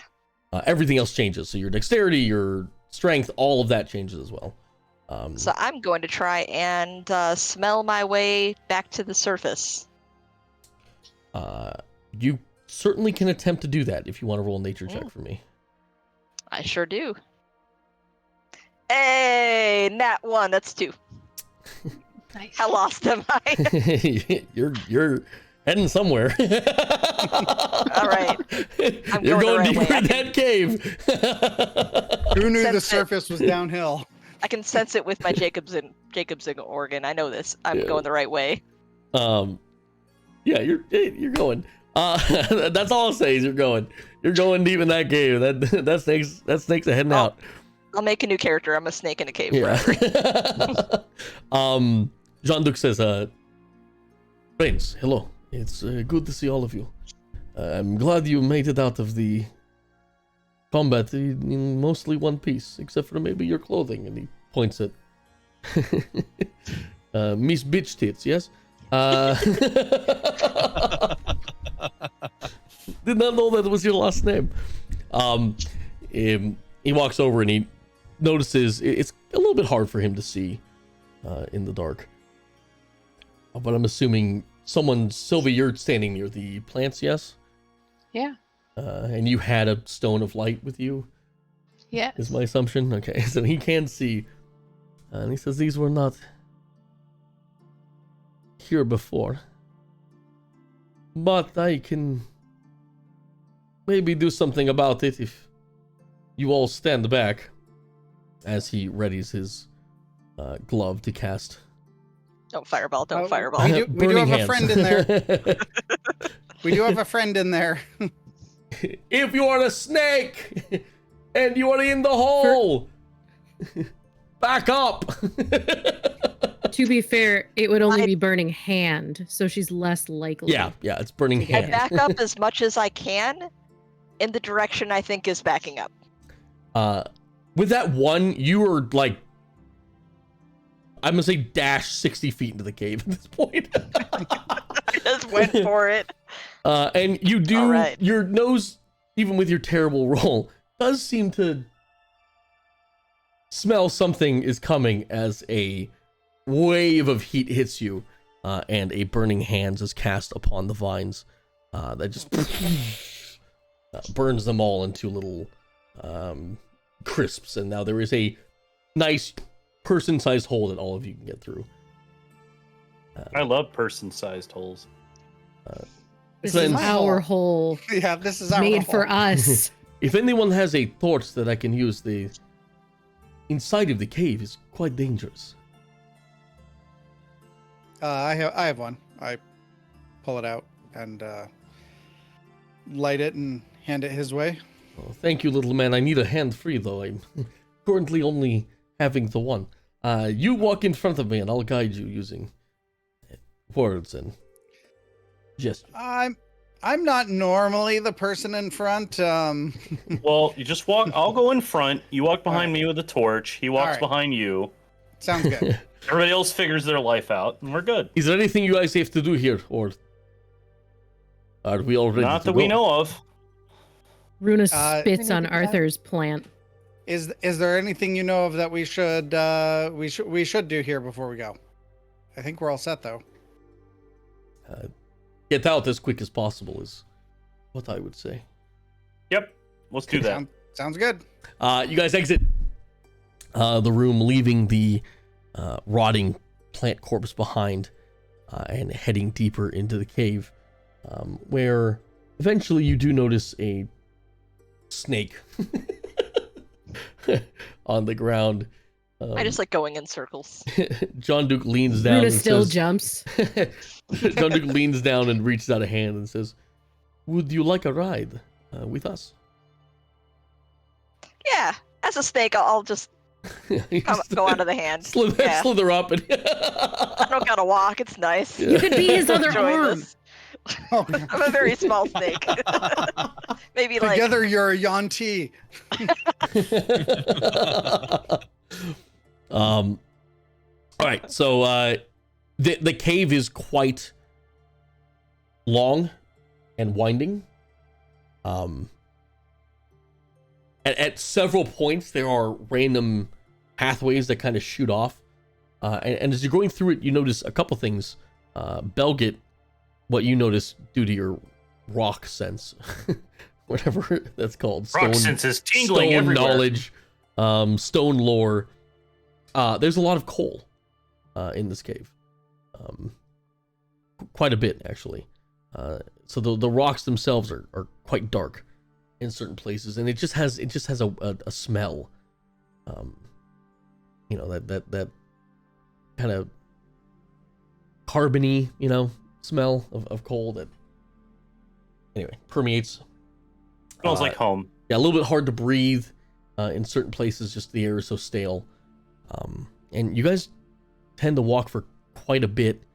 If there's any conversations you'd like to have amongst each other, Imagine having to walk. Yeah, most of you walk. I'll say most of you walk. I'm a snake bracelet on his wrist at the moment, just kind of chilling. How long does wild shape last? I think it's based on your level or your proficiency. An hour. Oh, I'm good. Yeah, you're good. I'm fine. So other than me and Bareth, who's even been in a cave this big, huh? You hear it? I have. I've Rick. Yeah, a couple of times. Yeah, we've made a few harrowing trips to the Underdark. The Underdark. Interesting. You've been to the Underdark. Yeah. I've been myself a few times. Whereabouts? A little bit north of High Forest, there is a way down there to a small gathering of Dweger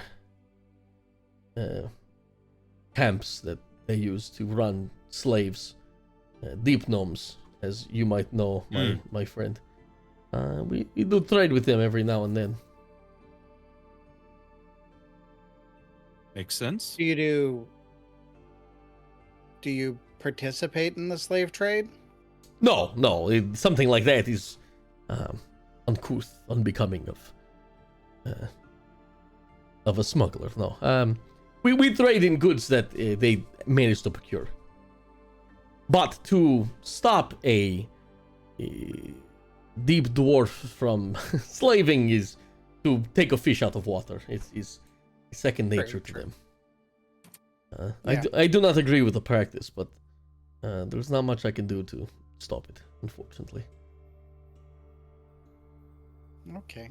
Ugar and the Dark Elves as well, all notorious slavers, even amongst themselves in the Underdark. I like to say that the one thing you cannot trust is a dark elf.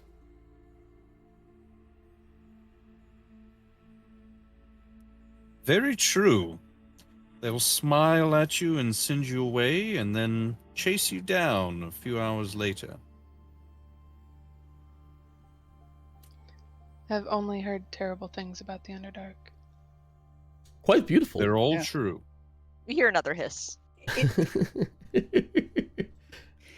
It's a really interesting place. It's terrifying though. Well, I'm glad you like it so much, because here we are!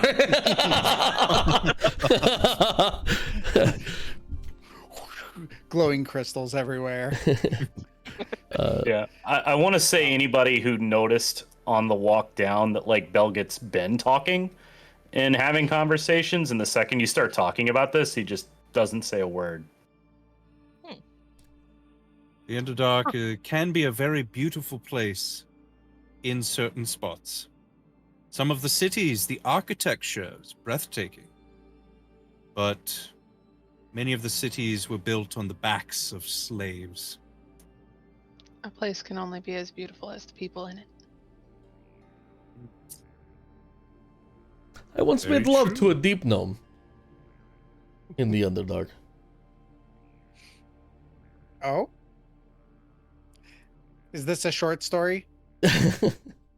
Rocks fall in the cave and kill Wilwick in front of you. Roll 20d10 bludgeoning damage. Actually, the sexual encounter I had went something like this. And then fast forward, as you guys... 30 minutes of the most in-depth... So anyways... What business did you have in the Underdark?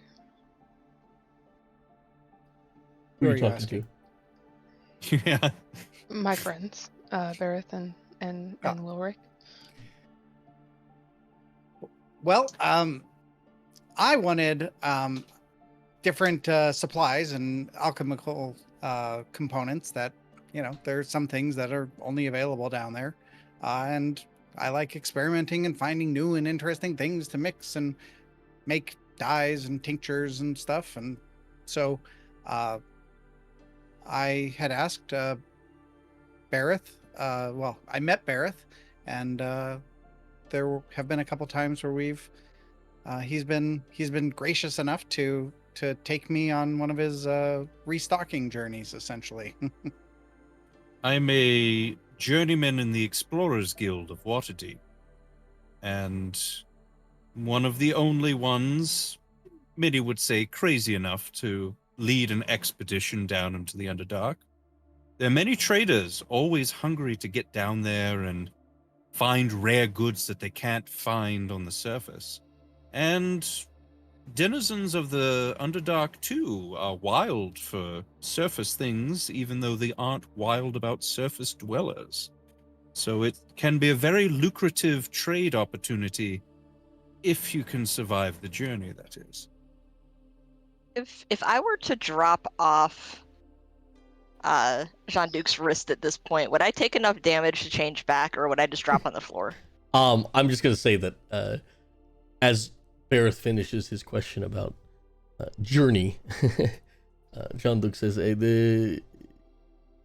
speaking of the journey, we are here, and we see in front of you is a final end to this long, winding cave, and Trell, he kind of puts you on the ground, lets you slither off. I immediately just... so, oh my god, so I didn't know how to get down. Thank you for setting me down. You ever meet any mushroom people there? Because I know some. They're cool. Also, wait, where are we? People? You've met mushroom people? Yeah, you haven't? The myconoids, correct? Yeah. So, I haven't been to the Underdark, but, they were kind of further. I guess they live there sometimes, though? I walked by one of their colonies once on an expedition, but, no one knew the language, so we didn't really stop. We mostly waved as we passed by. They seemed friendly enough, which for the Underdark just means they're not trying to kill you. You do not know the seem language okay. because they speak into your mind, my friend. But only if they... No, Only if they trust you will they connect their wavelength to yours. I don't think they do, because I would just talk to them and they just talk back to me. They have the ability to... No, Trell has no idea that it was brain talk. Okay, I'm just player and DM knowledge. Yeah. They have the ability to link with you mentally, and that's how most of them will communicate. I just thought Troll was nuts. But it is a choice they make to let you into their colony, so to speak, by letting you connect with them mentally. So Trell would that makes still sense, speak out then. loud to them, though. Yeah. For sure. I thought mushroom people were just a myth. No, I Oh, mean, they're very why real. would they be? and they're creepy. Look like people, but with shiitake mushrooms growing out their ass. I mean, compared to what we just ran into, I don't think they're that creepy. You would Yeah, be they're definitely surprised. less creepy than Arthur back there. That was... Ugh. You got that sample, by the way? Yep. We've got a Can I have- giant root sample. Did you grab Can I a have it? chunk of? Yep. Like, I just wanted, like, a little bit. I can just take a little bit of that. Oh, then yeah. I don't know what you want. You were a snake. That's fair. You grabbed a chunk of Arthur. No. The plant Arthur, not The the plant corpse part, Arthur. yeah. She specified. Otherwise, I probably would have grabbed both. Someone in the peanut gallery asked, like Toad, when we were talking about the mushroom people. For people who are newer to D&D, Sorta. no, not like Toad. They look kind of like, A little bit.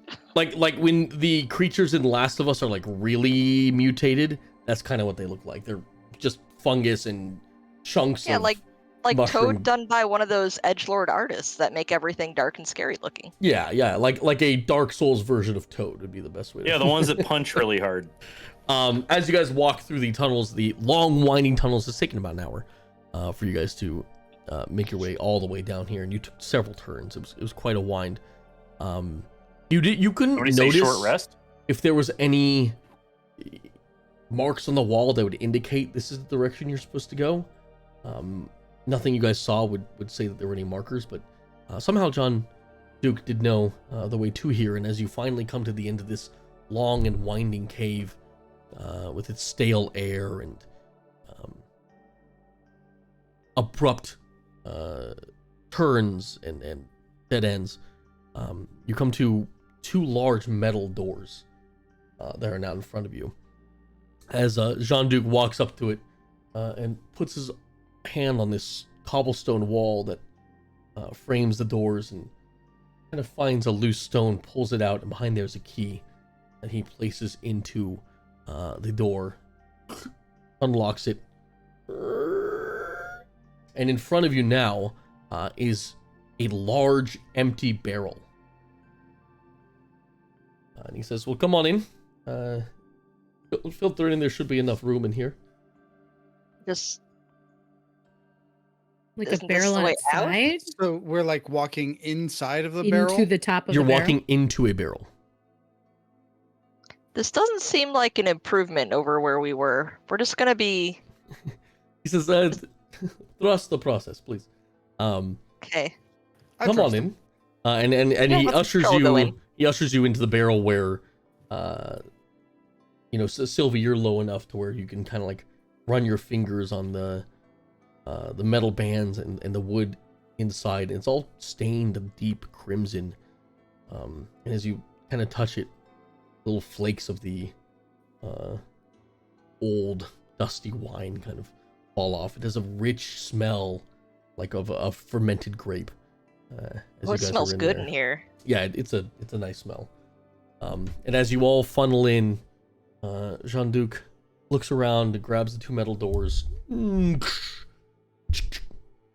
locks it, and Belgin, I'm assuming because you went in first, as you always do, he turns to you and says, would you, there's a lever right in front of you, my friend, if you could pull it. I pulled a lever. As you do that, there's a and the front of the barrel opens up completely, and you guys are in what seems to be an old wine cellar. Oh, that's cool. Yeah, secret door in the wine cellar. Secret tunnel. And as you walk through there, with Jean-Duc right behind you as you all filter. Oh, we're together. As you all filter out, Jean-Duc grabs the door, closes it, and then puts a latch over it, and says, please go take a seat. Do a quick little search for me if you would not mind, to make sure that there aren't anything hiding in the shadows in here as well. And you see him start fiddling, like he's securing the door that you guys just came through. Cool. Belgit's gonna walk towards the south of the room. As you guys all walk in, you're in a cellar. There's damp corners. It's quiet in here compared to just how you've been in the past here. There's no grinding of the windmill kind of permeating through your head. There's no banging of creatures trying to get down to you. It's quiet and it's nice. As you guys look around, besides old barrels, rotted fruit in the corner, smattering of goods, and a table with a lively card game that seemed to have been being played at one point. It's just you guys. You're pretty much completely alone.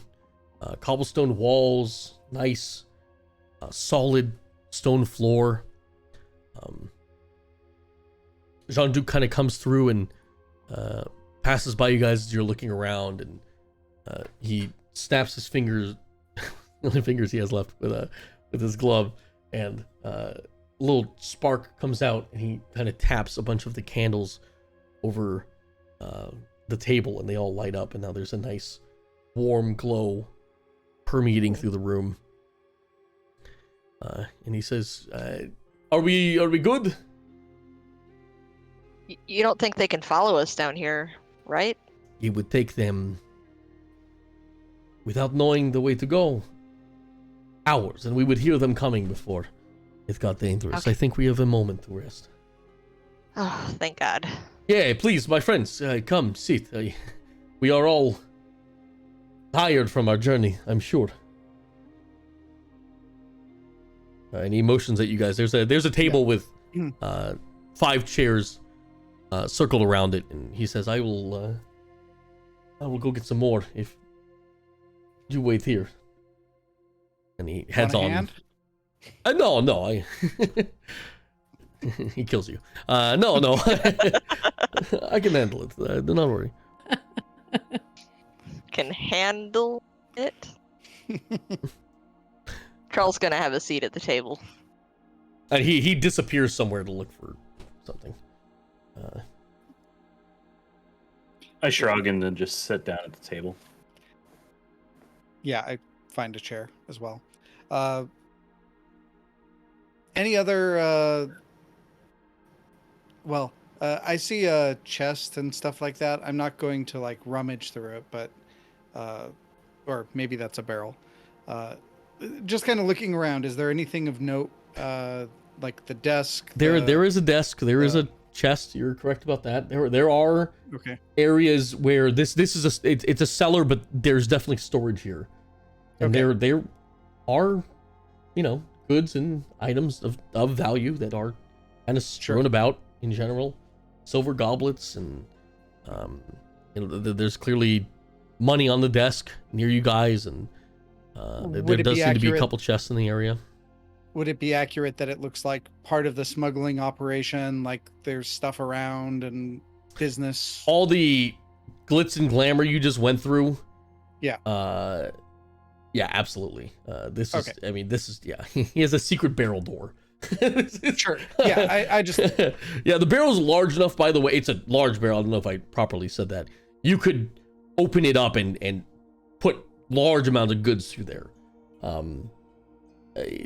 A good assumption that these tunnels probably go to a lot of major areas, and this is one of their storage rooms. Okay.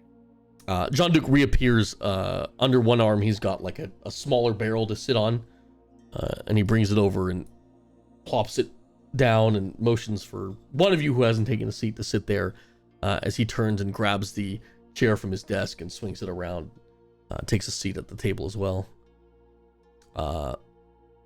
Jean-Duc, are we somewhere under the town?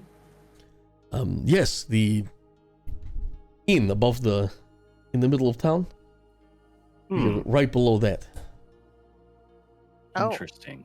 The lonely tavern, yes. One of my many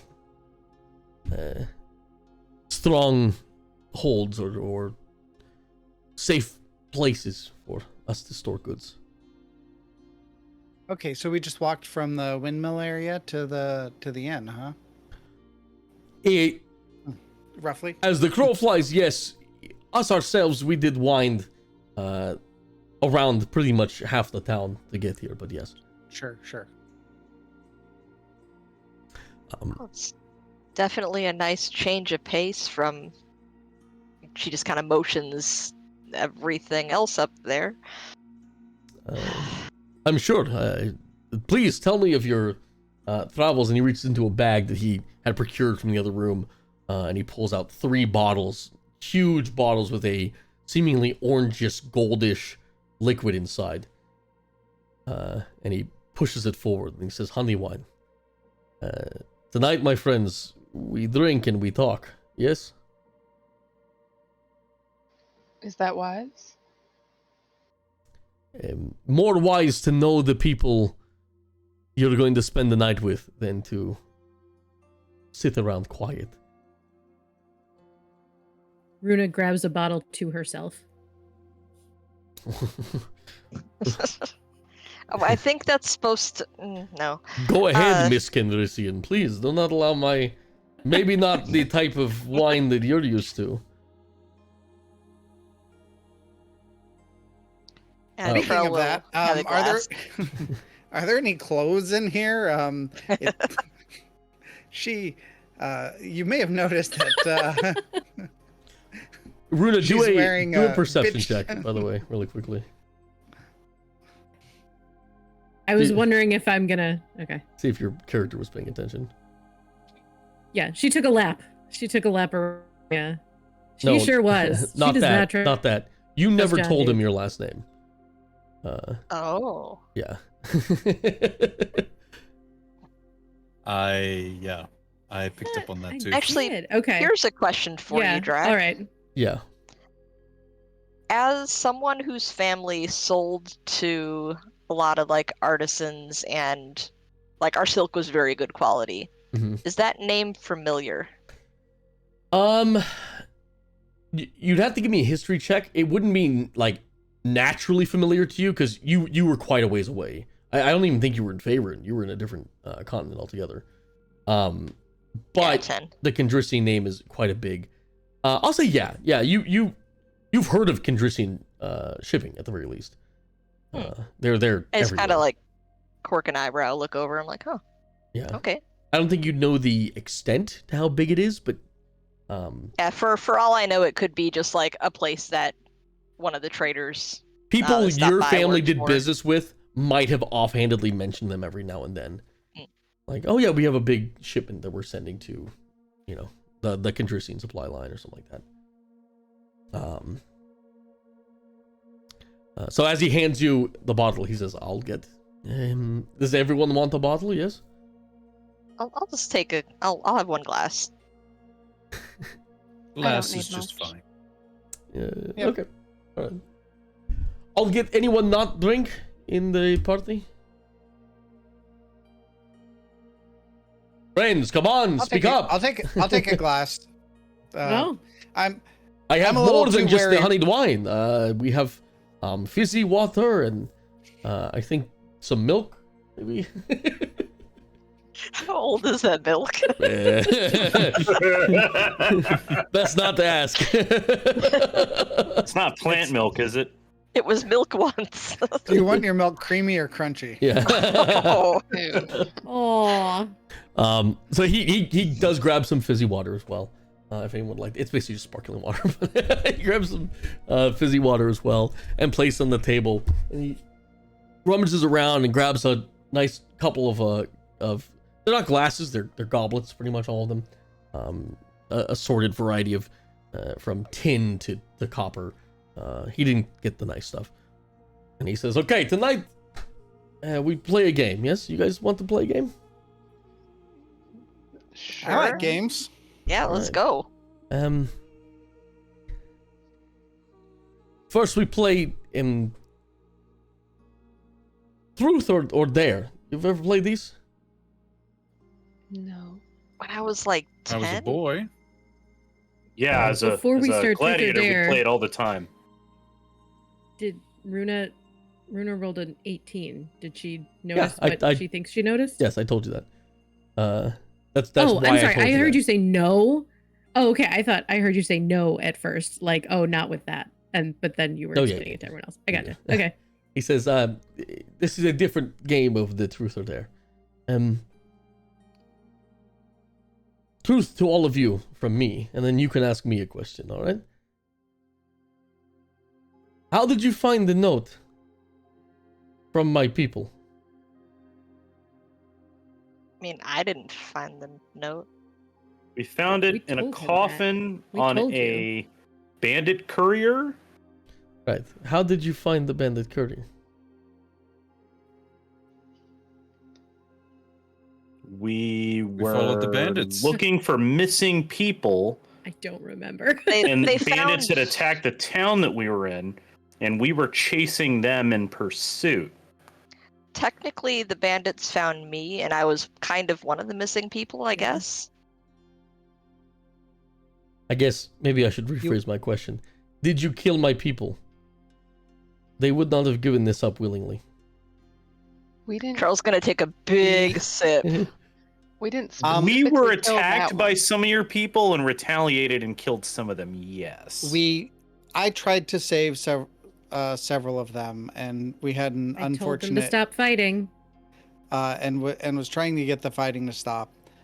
we did manage to save Bobbert, who actually is currently in the I'm not sure if it's a safe house or staging house, but the house in town. Whatever your house is. It's in your house. He's We in left there him right there. now, and I think that he would vouch for us being Don't be so nervous, decent little folk, man, huh? you know, Don't be decent nervous. folk. But yeah, I mean, we found them. We chased the bandits that attacked, found them, and they attacked us, and we defended ourselves. And I appreciate your honesty. It is violence is part of our line of work. If my men lost to you, that's on them, and if I put them in harm's way to be killed, that's on me. You were just simply being upstanding citizens, which I can respect. For saving my life back there, I will not hold this grudge against you. I forgive you. I don't even blame you. But we enter a pact now. If you lay another hand on a member of the Levensdur in anger or malice, I will kill you all. You understand? As long as that goes both ways. yeah, what if? Because What if if they're actively trying to if- kill us, then They will no longer attempt to kill you. You can okay. trust me Okay. on that. Yeah. Okay. I asked you a yeah. question. You can now ask me a question. Technically, you asked 2. Technically, shut up.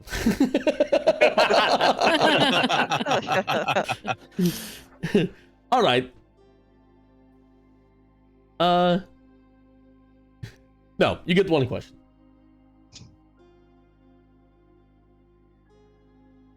Why should we trust you? Yeah. Because you aren't dead yet. There are 100 traps in those caves. I could have led you down any one of them and killed you all.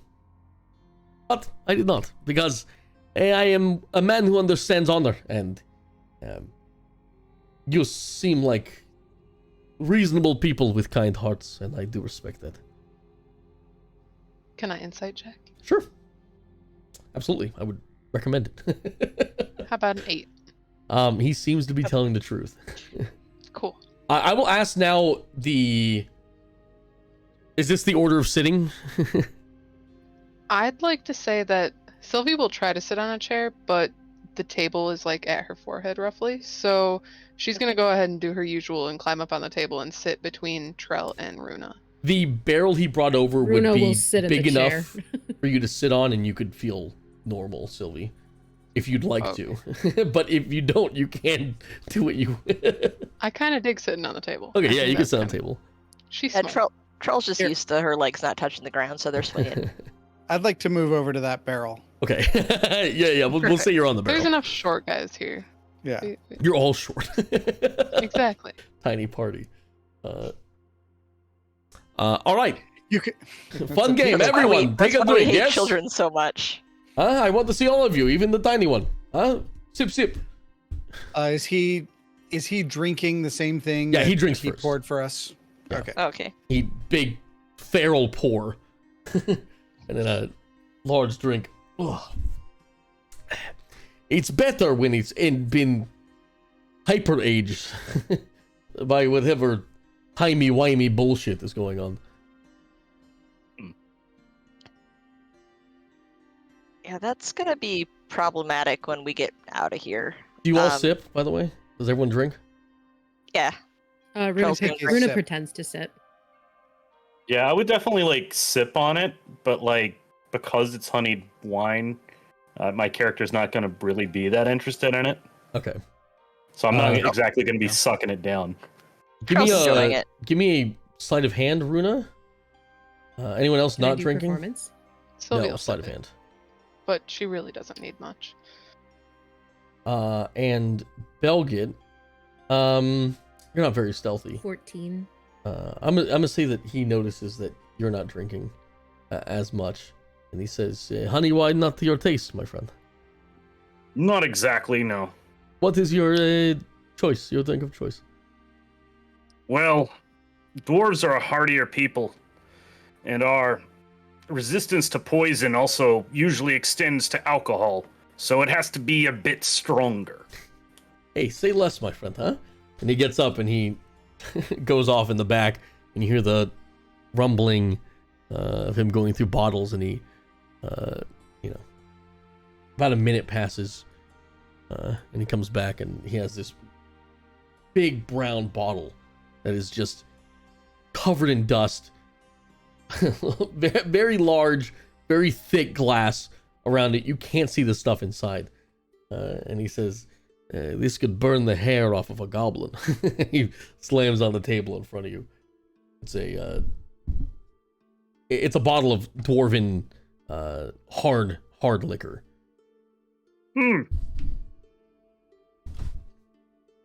And I just immediately try to start drinking from it. It's strong. Even for you, it's strong. And the time has not made it any better. Doesn't taste good, but it'll get the job done. He also notices you not drinking, Runa. He says, not to your taste either? Even with a 14? He's perceptive.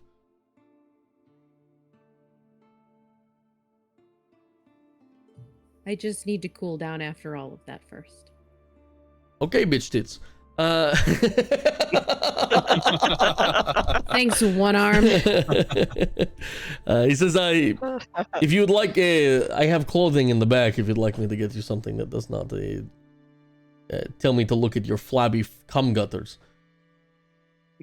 Excuse me, what? That's one of the other things that are of the bunch of different profanity that they've written on it. That's just one of the different. That is rough. I look at him and I say, you go get me some clothes and we'll cheers with a drink. Okay. He does not walk far. Takes a short thing, and he comes back with it is a very large essentially t-shirt. But long sleeved. As he hands it to you, it's gray. Seems to be made of some sort of wool. He says, one of my Goliath patrons used to sleep down here for a while. Bit big, but it should cover you mostly. If Runa, I go, please. walks around to one of the more darkened areas, and she swaps the burlap sack for the sweater. Okay. If I understand the rules of this game correctly, I believe you've asked another question. What was the question? You asked if the wine was not to Runa's liking. Oh, we're not playing Truth or Dare no more. No. just Okay. one little truth game. We play different game now, yes? We played one round of Truth or We Dare. play different game. We The play different worst game game. ever.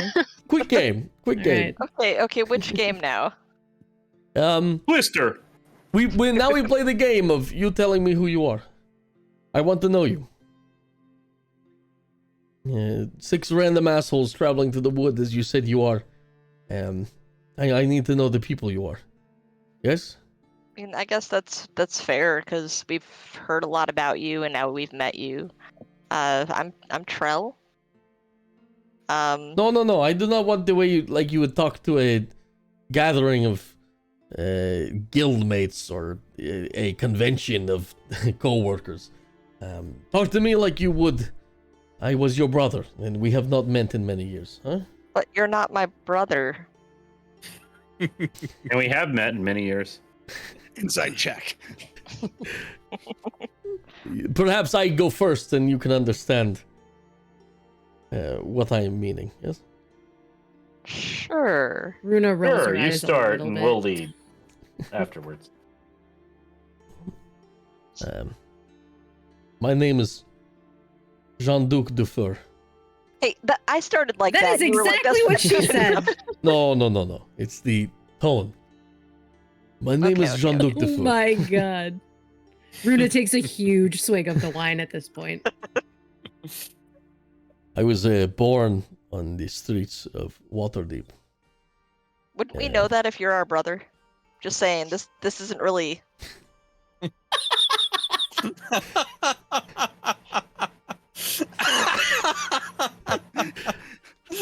long lost brother that we've never. Okay, so like a stranger then. Like a stranger. Gotcha. Like A stranger that we treat like a brother. A stranger that we didn't you know treat we like had. a brother. Like at a Different convention mother. or something. Yeah, Just like at a meeting for the first convention. Like a cousin. Co-workers. Sorry, go ahead. She'll take another sip. The wine got to you quick, yes.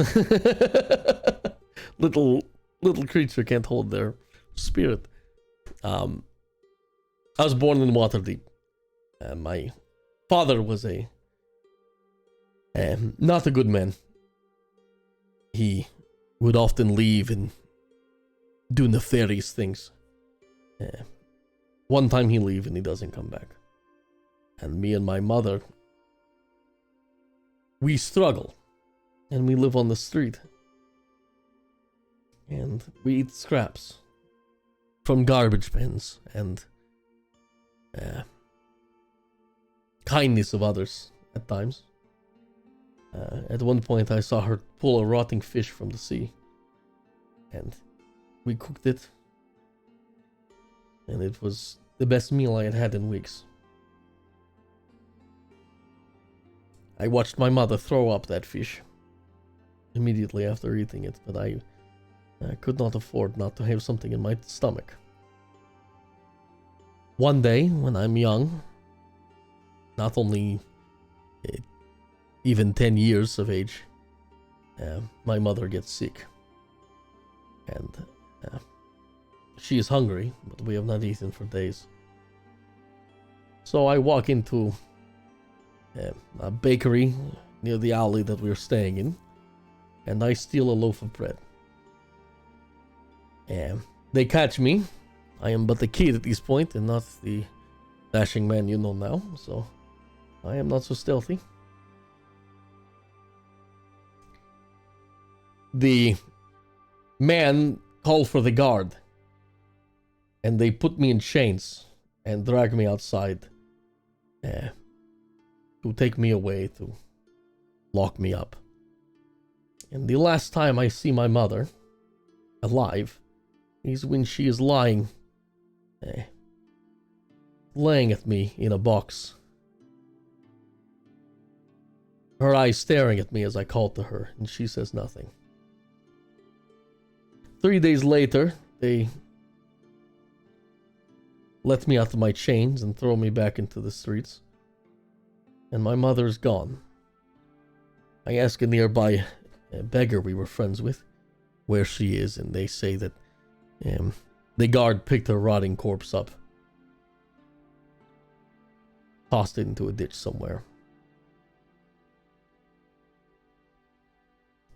And now it's just me, and I am hungry, and the only meal I've had is in prison. Gruel that they feed me, slop on the floor. So I go back in the bakery and I try to steal another loaf of bread. They catch me again.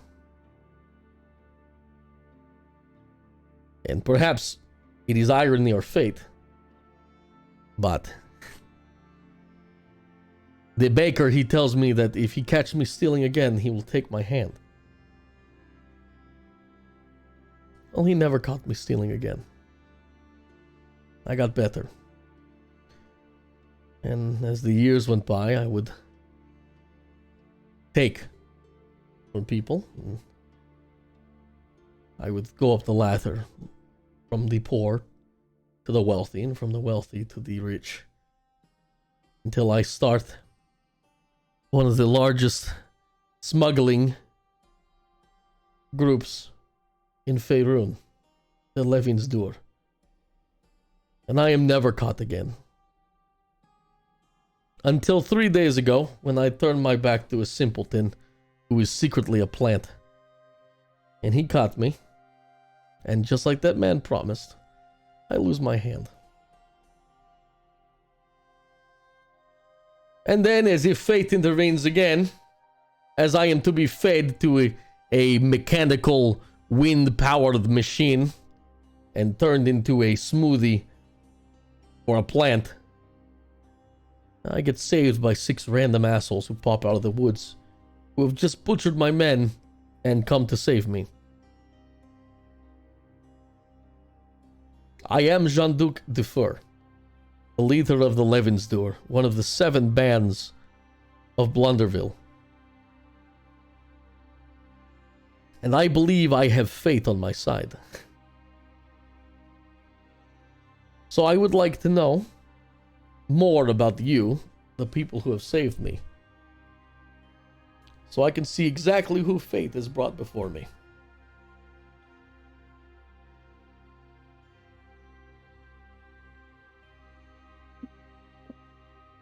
That is quite a tale. What are the 7 bands of Blunderville? Yeah. How much do you know about Blunderville, my friend? I've never heard of it. Pretty much nothing. You might not if you do not Very frequent little. the wood. High Forest in the north is populated by the snooty elves, and the fae, and the halflings, and the dwarves. But as you get more south towards the cities populated by miscreants. The woods don't offer just a bounty of nature. They offer protection from scrying eyes and a good place to hide. So, a couple hundred years ago, a small band of thieves and braggarts and brigands start a small town where they hide their stuff and they trade. And as trade necessitates and as the need arises, the town grows and grows and grows as more people join.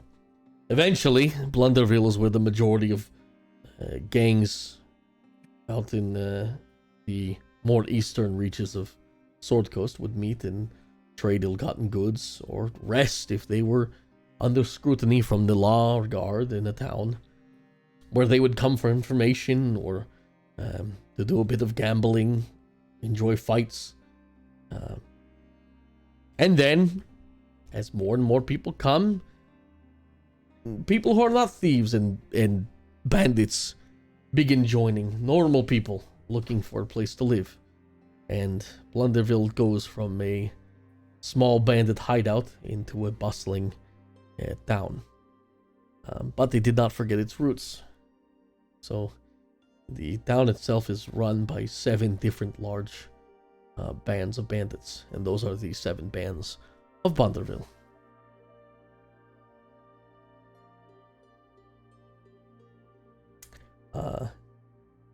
And as he mentions that, we will take a bathroom break. So we're going to take a quick 5-minute. Get up, do what you got to do, and I will see you guys soon. BRB. All right. BRB. See ya. Exposition dump. The game session.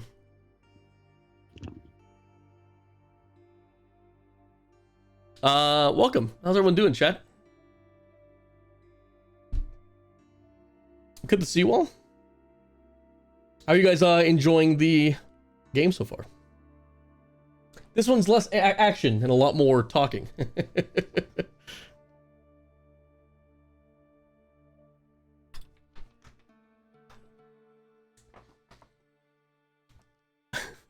Waiting for the fish. Someone could say, that's rough, buddy. Yeah, RP sessions are fun. Hey, just stumbled in for the first time, really enjoying it. Hey, Salem. Salem Witch Trials, yeah? No, Salem Bitch Trials. Oh yeah, I love that. Welcome, buddy.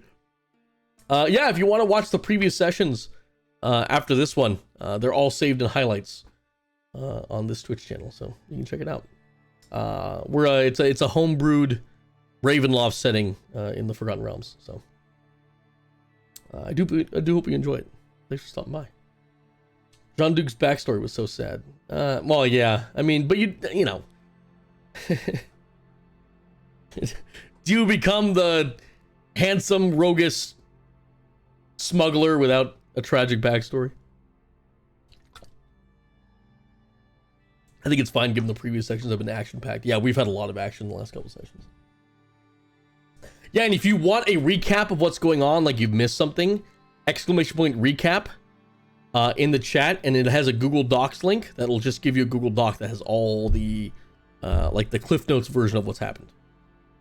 It's a pretty quick read.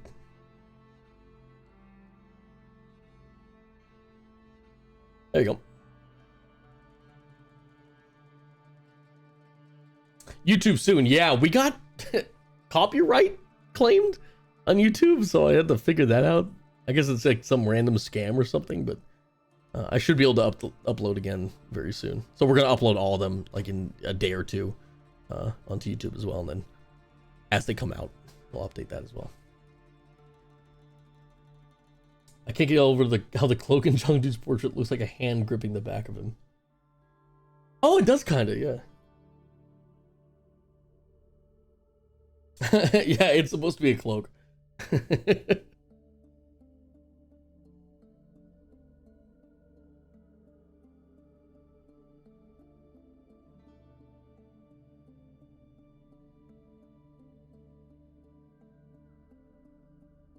Shame Amsterdamian hacker.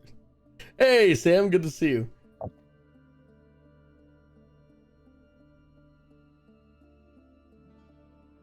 Lindsay says hi. Tell Lindsay I say hi as well.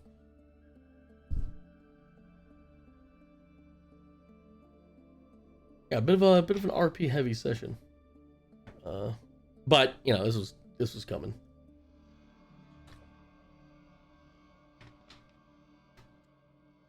We're about 2 hours in, so we got another hour and a half ish left.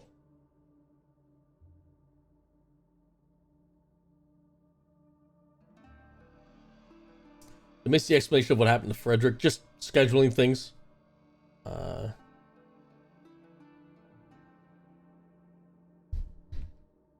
scheduling things. We'll try to maybe regroup with him. We'll see if it works story wise.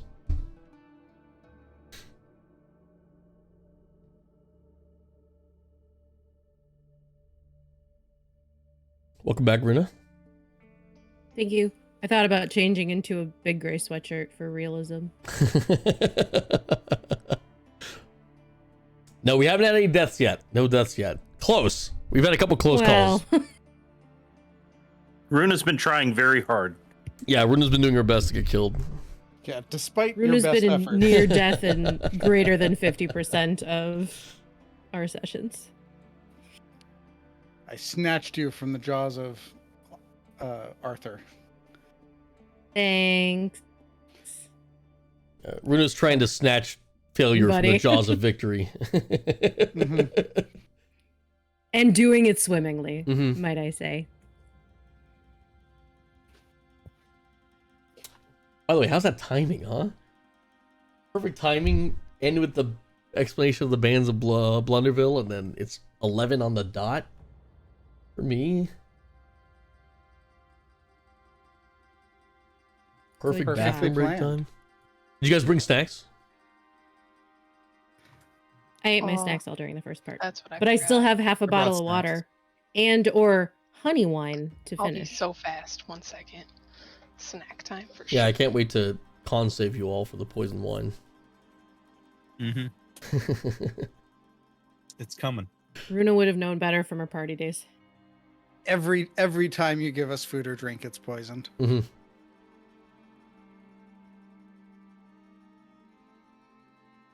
No one can be trusted. I was waiting for Don't Barrett trust to John just, Doe. to just Eldritch blast him as soon as we got here.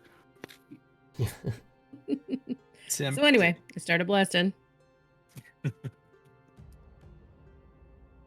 Can't solve all your problems with Eldritch Blast, Ferris. Oh, well, we can solve a lot of them. You can if they're children. Jean-Duc was a child, as he just told us in detail.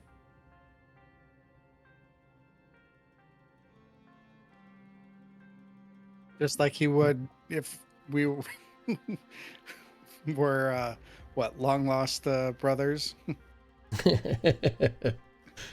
It was pretty funny that you got called out for starting your backstory with almost the same setup as Trell. It was the hi, I'm Trell. Hi, I'm Trell. I like mushrooms, and I've been working at this company for. Yeah. Is everyone good to go? Runa hates Jean-Duc. We're good. All right. Friendly reminder, in the interest of time,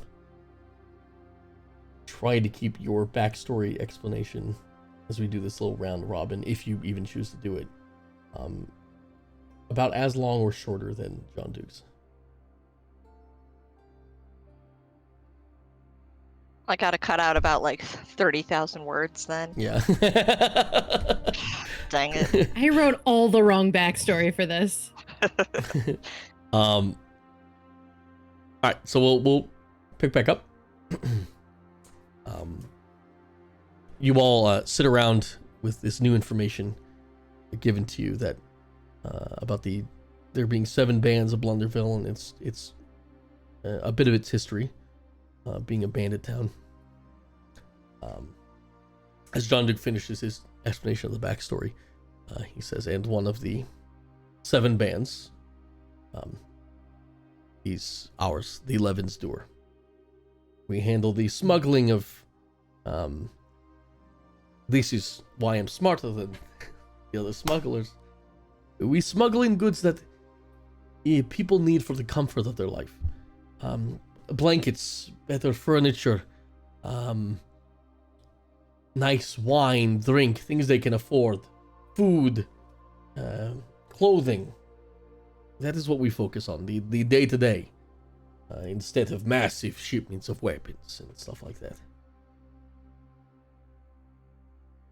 And this is all you had? Runa points at the giant sweater from the whoever it was, Goliath. Is it not the silks you are used to? Apologies. I don't carry women's clothing in my wine cellar. That's some sexism. Even women can't get smuggled goods. It's a wine cellar. Oh. Well, he just mentioned clothes. I don't know, whatever. Runa is a little tipsy. Well, there's plenty of whining going on. Yeah, Trell's been drinking a lot of this honey wine because it's sweet. You can't taste how strong a sweet stuff is. Well, I'm Wilric Wobblebit, and Trell's just gonna kind of give Willerick a look like he's starting it the same way. So I grew up in Hardbuckler. Are you familiar with that, Jean-Duc? Hardbuckler. Can't say It's I am. The down by North Dark Woods, and it's we do a lot of storage of it's a store. We do a lot of storage for traders, especially for magical and high value goods. It's kind of a hub where people drop stuff off. So, you know, I grew up. My parents did the gnomish thing there, where we stored things for people, and I always was interested in the magical items and interesting creations that people had in there, and between that and spending all my times wandering in the woods, I loved creating things and stuff. And so anyway, I eventually went to a kind of shady school for artificers because that's really what I was interested in, but in Waterdeep, it kind of fizzled out and wasn't doing so well because let's just say it wasn't really run the most straightforward and honest. But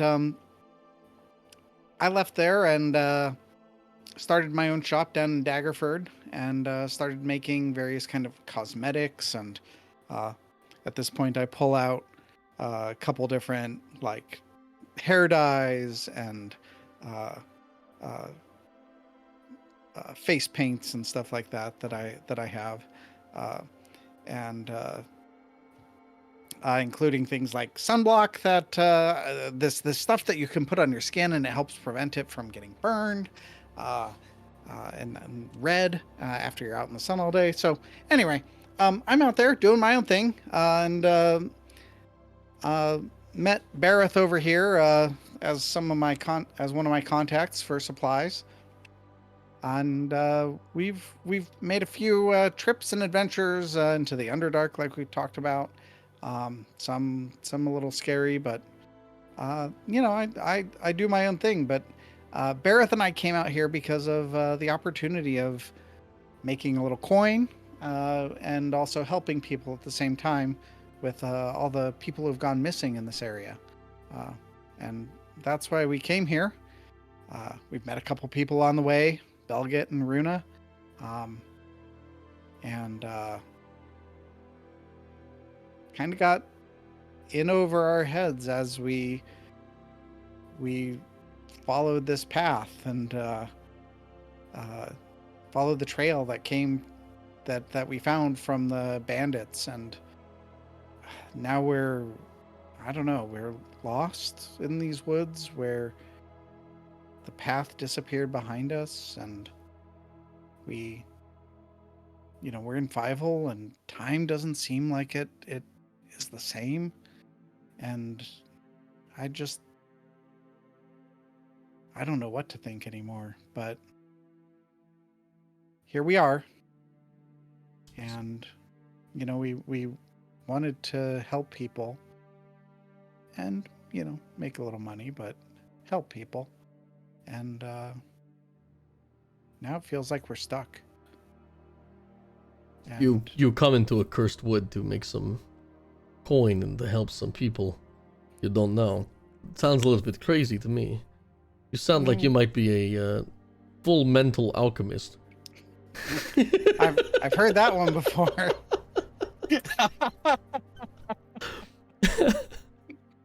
Bareth Eldris.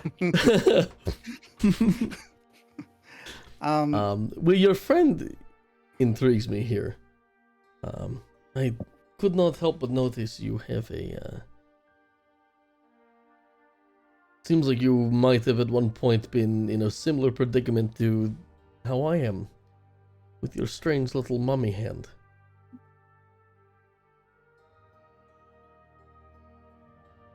You're not wrong. My name is Bereth Philifar.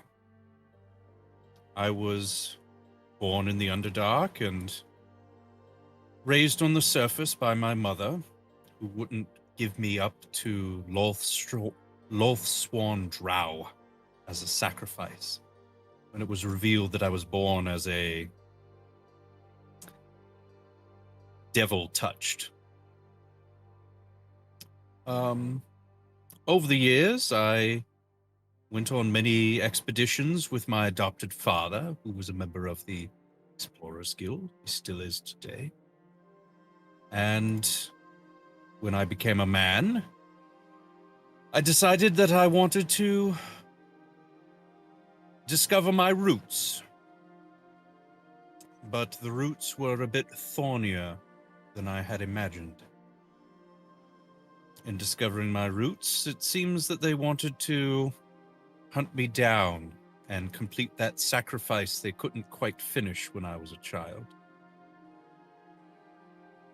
Finding myself in an abandoned temple in the Underdark, a shadowy force contacted me and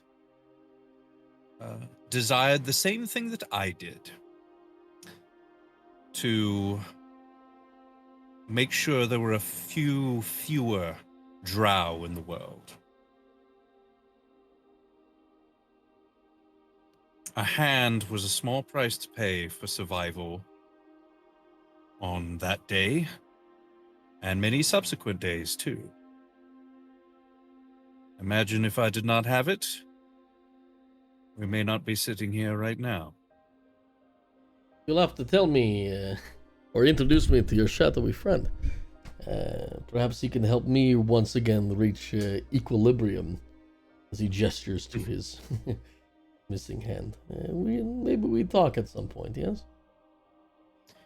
Be careful the deal. You may not know the full extent of what you agree to. Oh, I know many deals.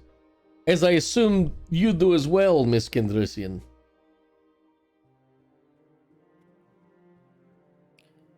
Runa kind of like rolls her head at him because she's a little tipsy. Perhaps if you What don't do you want to wanna know? talk, I could tell your backstory for you, yes? You Runa, think you know my backstory? I promise I do. Runa Kendrisian, you were Go born nuts. silver spoon in your mouth in the heights of Waterdeep. I remember I would walk past your ivory temple. The glowing windows, the servants coming in and out. I wonder how many days you went without food, Miss Kendrisian. I wonder if you know the shape a stomach takes as it distends from hunger. I would assume this isn't something you've dealt with. Your rich family Well, owns most of the shipping lanes in and out of Faerun. I assume you grew up with tutors, and teachers, and you've had to deal with the hard parts of life as a noblewoman, and perhaps maybe they didn't let you express yourself the way they wished. I wonder if you've ever thought about how many children have died outside your window at night from food or violence, as your family stood there and reaped the wealth.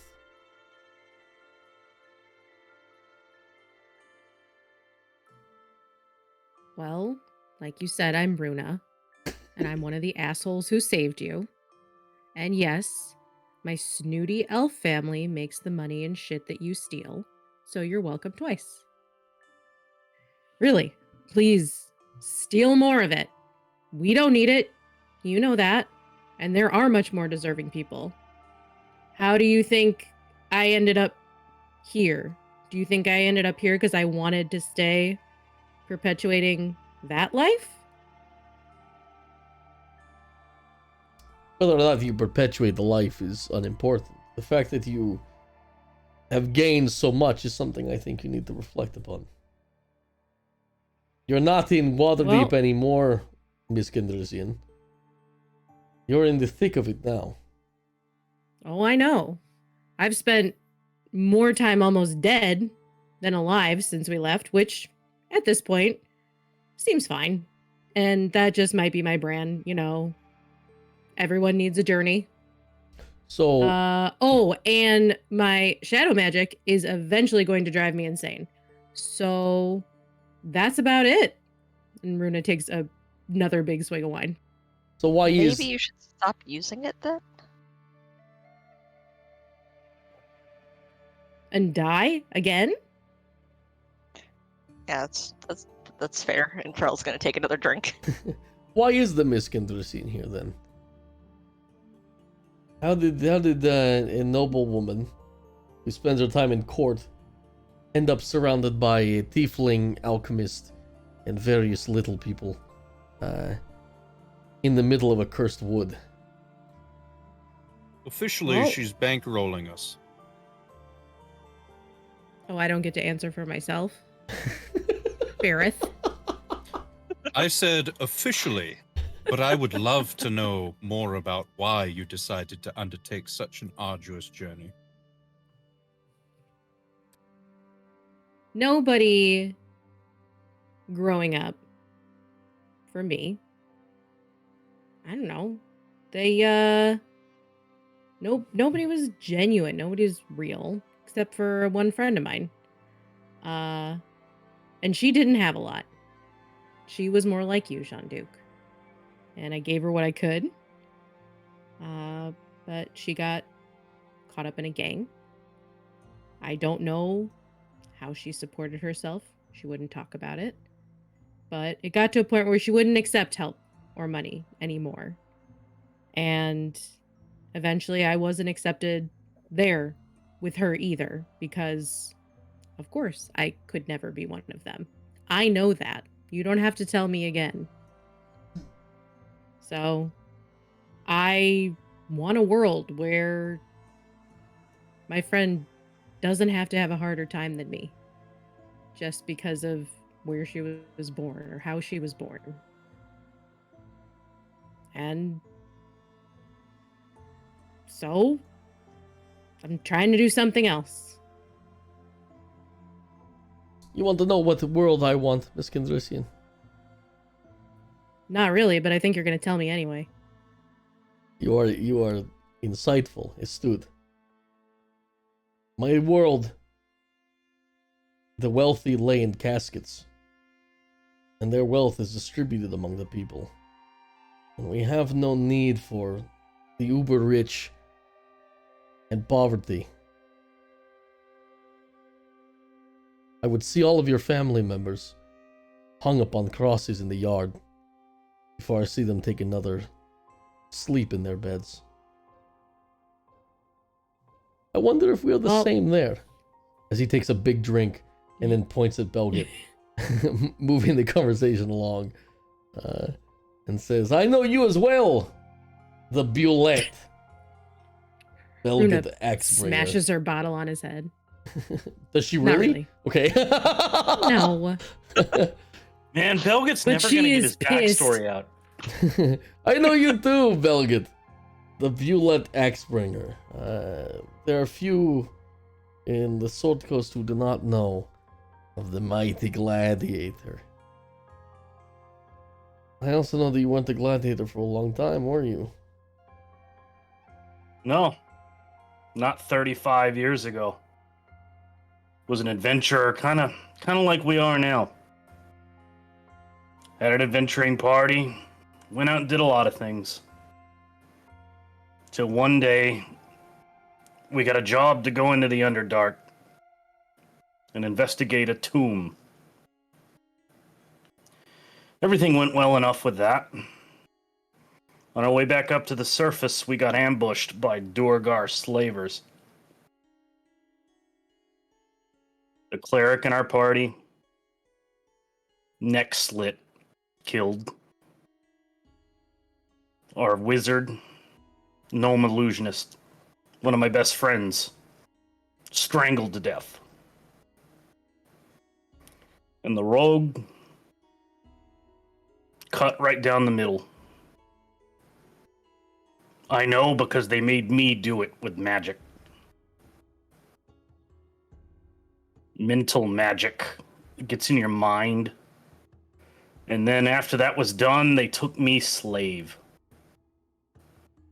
How many years were you slave?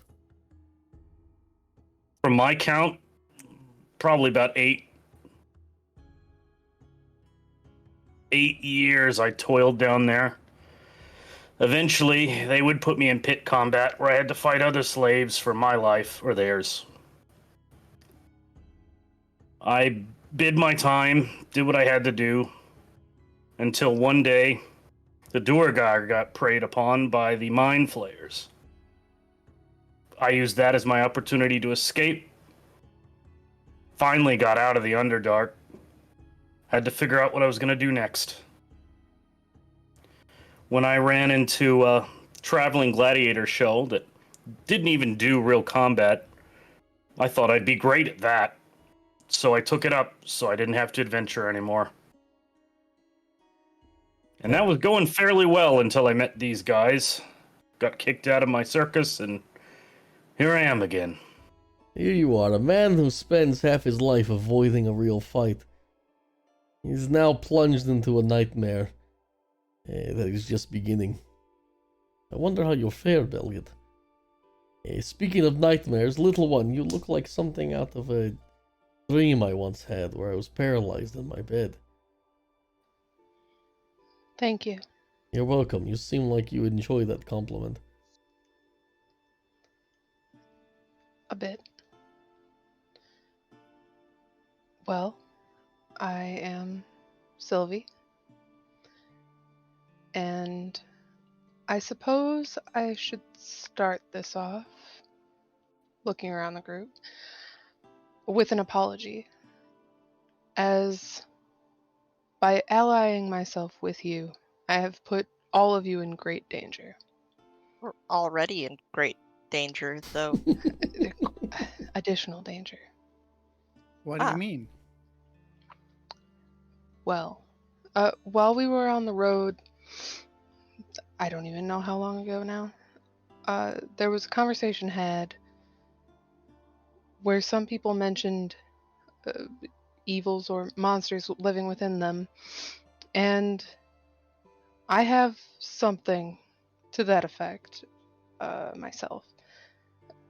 I am an ill woman, you see. Years ago, I raised sheep with my family, with my parents. We were just simple sheep herders. My mother and I were seamstresses. We made garments and tapestries, and it was a simple life just outside of my hometown. That place. Calm Water. No, not Calm Water. What's the place called, Taylor? Your home, Succumber? Yeah, Succumber. I'm sorry, I gapped. That's good. Breaking immersion. Oh, Just Succumber. outside Succumber. Right. And everything was fine until one day it wasn't, and many of the sheep got sick, and the carnage. The sheep began eating each other and attacking each other. I had to put many of them down, which was difficult enough in itself. When I finished that, I went back to the house to check on my parents, only to find my father consuming my mother. And I don't know. I stopped him. It's all kind of a blur, but I began having hungers myself. And the next thing I knew, I was in front of a monastery, begging for help. Ingevar, the leader of the monastery, took me in and taught me ways to control it, but I still have bad days. And I don't know how long I'll be able to control it or how long I'll live. I don't know enough about this illness to safely be around anybody, really.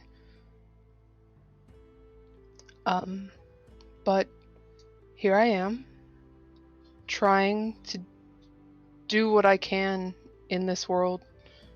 I guess counteracting the evil in me. I don't know. I'm trying to live.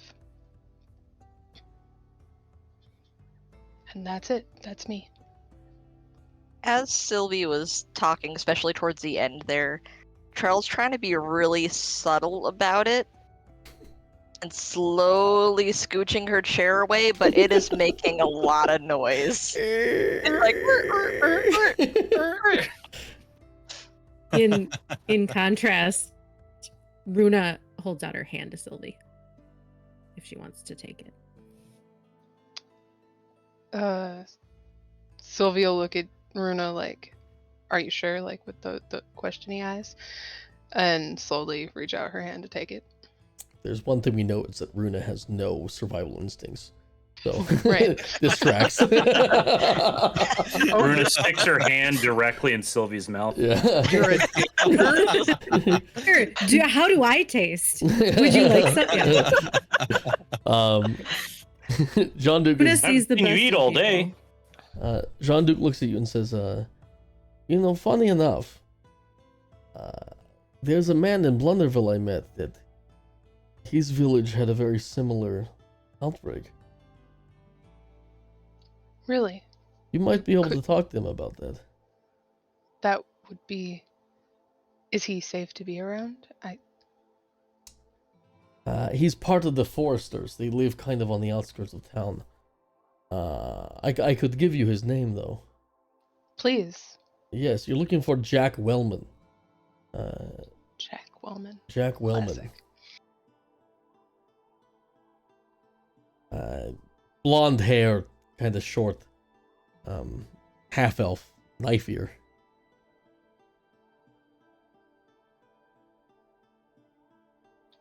I will be on the lookout for a short blonde knife ear.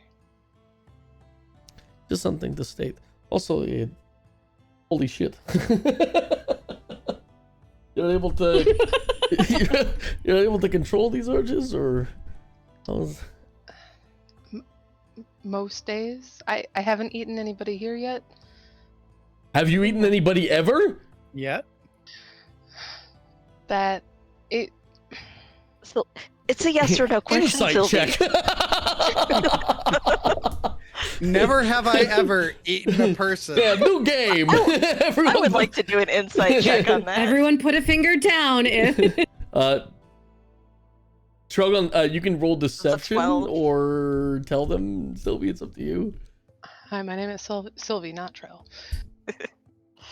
No, Trell rolled a 12. Yeah, I rolled Sylvie, and- Oh, Yeah. Yeah. And I'm a corpseaholic.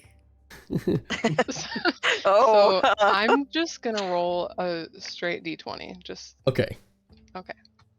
You don't have to say which it is, yeah. I won't.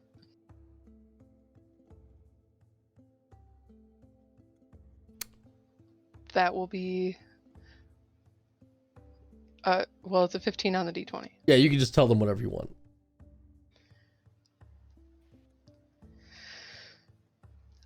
I haven't fully consumed anybody, yeah, but people are big. and So I you- am small. This is not a question, you did insight. So your insight is that she is, for the most part, telling the truth. Trell. That's just let us Runa- know if you're getting real hungry, okay? Yeah, just to clarify, are these living or dead people when you start? Good question.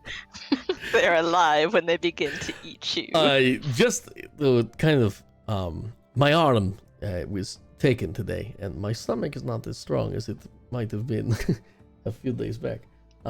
Perhaps we move on from the talk of cannibalism, and I am sorry that you had to kill your father. I wish I had the pleasure of killing mine. But you, Miss Congeniality, we have not heard from with this. What? I'm sorry, Mushroom Lady. What is? You should have just said that. So, okay, you guys, you've had some lives. So I'm okay. Let's back up. Let's back up. Do you guys know where Rethlet is? Because most people don't seem to. It's the Great Swamp, yes? Yeah. Yes, Great Swamp. It's pretty good. It's okay. So I grew up there, you know, like just tiny little towns scattered about. I worked on a farm.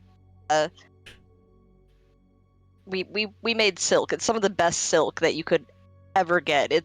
We sold to Helrua next door. It was fantastic. I've stolen many of your goods, I assume. Yeah, the silk out of Rethlet is. Oh, you familiar has- with the Shan farm? Shan Farm, no, but the Oh, silk yeah. coming out of Rethlet is hard to compare to It's anything so good. else. It is a class And of its she's own. actually gonna motion to the cowl and the cape that she has around her neck. I'm like, this is actually, it's a little worse for wear at the Oh, moment. can I? But You mind if I feel? yeah, and she'll take the tail end of it. My God, what the thread count in this is incredible. Yeah, it's great, isn't it? Yeah, it's so good. Bed sheets of But, this would be out of this world. Oh yeah, like I never really had that growing up so much because it all went out. But you know how things go. Oh yeah. Don't get high on your own supply. I live in Trell looks confused for modest a means moment. myself. Yes. So I mean, Especially like, that cape. it's it's. I mean, I guess I lived an okay life. It was on a farm. I wasn't really good at it. I mean, I guess not really the Underdark. I saw some caves that Myconids end up moving into. They taught me magic and stuff. It's really kind of cool if you really get into it. I could tell you all about it if you want. You spoke to Myconids? Yeah, yeah, They taught you magic? yeah, yeah. It was like, you know, is that not a thing that normally happens? Tell me how a silk farmer from the great swamps finds their way in a cursed forest in Faerun. Cursed forest. Cursed forest and well, I mean, so okay. I'm doing magic and stuff, right? I'm getting pretty good at it. I'm like transforming into animals and shit. It's really cool at the time. It's like so cool. And I'm like, just going through as like a possum, I think it is. Like, I don't know the names for the stuff really well. Like, we saw them and they were kind of a nuisance, and I'm like just going through at night because it's so cool and it's like the whole world looks different. And I accidentally found my way into one of the local lizardmen camps, as you do, just happens. They're kind of all over the place outside the farmland my family owned, and kind of accidentally knocked over one of their nests and all the eggs kind of rolled, and I guess that's bad. And it was kind of the leader, like the main lizardmen that kind of ran the show there. They were from his dead wife, so it was I had to leave, so I decided it was a really good time to see the world. And I knew a guy out in Waterdeep, right? How long ago did you arrive in Faerun? She kind of like counts on her fingers a little bit. Maybe like a week or two, something. Well, who knows how long it's been with this time Your thing. first but, like, week in Faerun, you end up in a cursed wood? But I spent all my money getting to Waterdeep. Like, I had to stow away on a skyship. Do you know how hard that is? The mages catch you, they throw you off. They threw me off in Chult. It's horrible. There was dinosaurs. You're not a very clever druid, are you?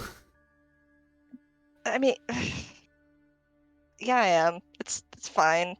Clever. Well, but like, I made it to Waterdeep, right? And I took a job from a guy. It's a trader that used to come by every once in a while, buy our silks. And so, okay, I've got a hired guard that left. He's gone. And we had gotten captured, and by your guys, by the way. Sorry. Happens. Yeah. And then I find myself with all these guys, and now I don't know what else to do. I'm just here, and I can't go home. I can't leave this area. So I'm here now. Well, you are a breath of fresh air in the midst of turmoil and agony. Which I guess leads me to the end of our questions tonight. What does this random group of assholes do now? Yeah, I don't. What are we doing now, guys? I'm going to be Save honest the with you. And be as kind as possible. The horrors you will face, the things we've seen, I do not think you are prepared for. If I am to recommend to you anything, even the great Belgit Axebringer, it's that you get to Blunderville and you stay safe.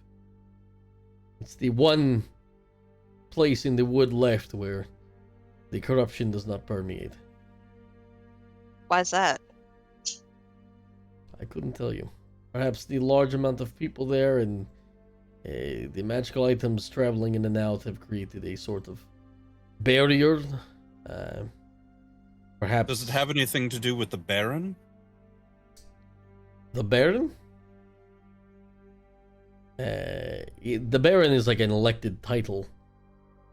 It's the person who kind of reins the bands in together. I would assume not. He's only been around for a couple of years. So what, we go to Blunderville and then we just stay there forever? Until this blows over, that's my suggestion. Will it blow over? I am a man who believes in freedom, young Trellshan. I can promise you that I will work tirelessly to find a way out. And if I do, I will let you know. So you're suggesting we go down to the local pub and get a pint until this all blows over? In a sense, I suggest you ask for permission to enter Blunderville and then make yourself useful so they don't throw you out. At the very least, he speaks a certain amount of sense. There's supplies there, and information was brought in since lots of traveling caravans and whatnot travel through there. You might be able to hear news about what else is going on in the wood. Fievel's dead, so all we can do by sitting here is die, and unfortunately, we don't know which way is out of the wood. Before we continue, have something to give you at the very least. And he reaches in the pocket and he pulls out 2 rings. He puts one on his finger and places the other in the center of the table. And he says, these are sending rings. If we need to speak to each other, or you need to contact me, one of you put this on. Say, oh, hello, Jean-Duc, how can I help you? And I will answer. Is that how we should speak into it? Hello, John. We're not familiar with. This is Drill. Hello. You can Hello? you can speak into it however you want to speak into it. Yeah. Hello. Question. I will ask. This is a one-time use thing. So if I need to contact you, I will. And if you're in need of me, you send to me. But other than that, I believe it best if we part ways for now. Is it one time each way or like one back? One whole exchange. Okay. So whoever's the most responsible. I can take it. I can take Runa it. tips her chair back and takes another He swig. kind of turns. I grab it. Okay. Yeah. He kind of blocks Trell from grabbing it for a second. I lean forward and have to like reach and crawl a little on the table to grab it. You're heading to I was Blunderville. reaching pretty slow. You're heading to Blunderville, yes? I mean, it's a safe That's place, awesome. so we might as well. I mean, you've steered us right here, it seems, and so I am not your father. Yeah. Your choices are your own. This is my suggestion, simply. Yeah, we don't know this area very well, as you have so astutely determined. So if you think Blunderville is the right thing, I think that sounds like the best lead we have right now. Well said. Yes. I need to find Jack. I'll give you the information I can. Blunderville is a dangerous place, even if it is the safest in the wood right now. So, Yeah, I would appreciate any guidance there, or if there's someone specific who would be good to contact, that we could, let them know that you sent us, or let's like start that. with the easy ones. I don't trust anyone in Blunderville. I don't trust anyone in general, but me being dead in their eyes might be a blessing. So, do not mention the Levin's door. I have a safe house we're going to go check out in the morning that perhaps we can get up and running. But, let me start with this. There was a mine in the center of Blunderville. Allow me to pull out a map, and he pulls out of his pack a map of Blunderville, and he places it in front of you. That you guys can see now. And Trell's already there. Incredible. Hey, that was so good. You can just get rid of your things if you want. He points to it, and he points to a large mountain in the southeastern area. He says there is a large mountain in the center of near the square of Blunderville, where most of the business is done and where leadership resides. In the wood, there is a large cave, a coal mine. That is what the Levin's door used to smuggle goods in and out of Blunderville. The caves we just went through in the back of this town, in the back of this cellar, will reach all the way to Blunderville. In the case that you need to leave for any reason, please remember this. And if you do decide to use it, please be very stealthy about your use. From what I understand, the bands don't know about how far-reaching the caves beneath the town are. What is within the caves? I could not tell you. It's been a while since I've traveled them, and it is not uncommon for a monster to stumble into the mines or into a hole in the ground, and be careful if you are to. Beyond that, there are several different, the 6 remaining bands control parts of the city.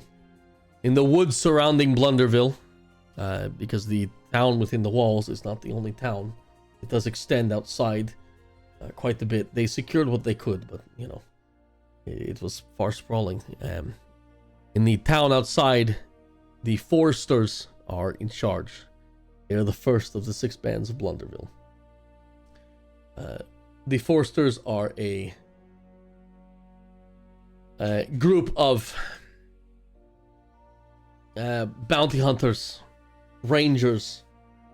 They are good at scouting out areas and putting an end to rampaging beasts and monsters.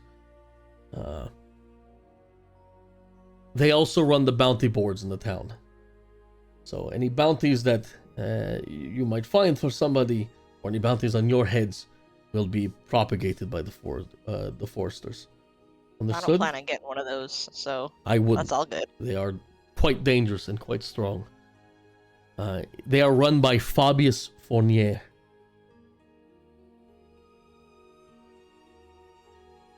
That's the outside of Blunderville. To the farms to the southwest, we have the Wormweird, a ancient group of druids that used to live in the woods, who by necessity turned to less druidic ways of making their money. The Wormweird are known for trafficking and robbing carriages, caravans, and whatnot. The role they've taken up in Blunderville is one of care, though. They run the healings as well as the farms. So most of the food and produce come from the Wormweird. Their leader, they are run by a woman by the name of Shillelagh. Large, portly woman.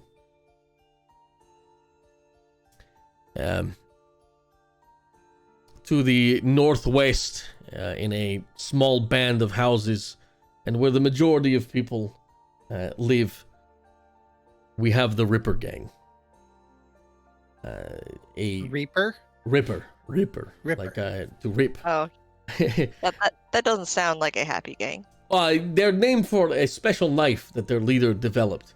Is able to tear fabric quite easily. They're pickpockets.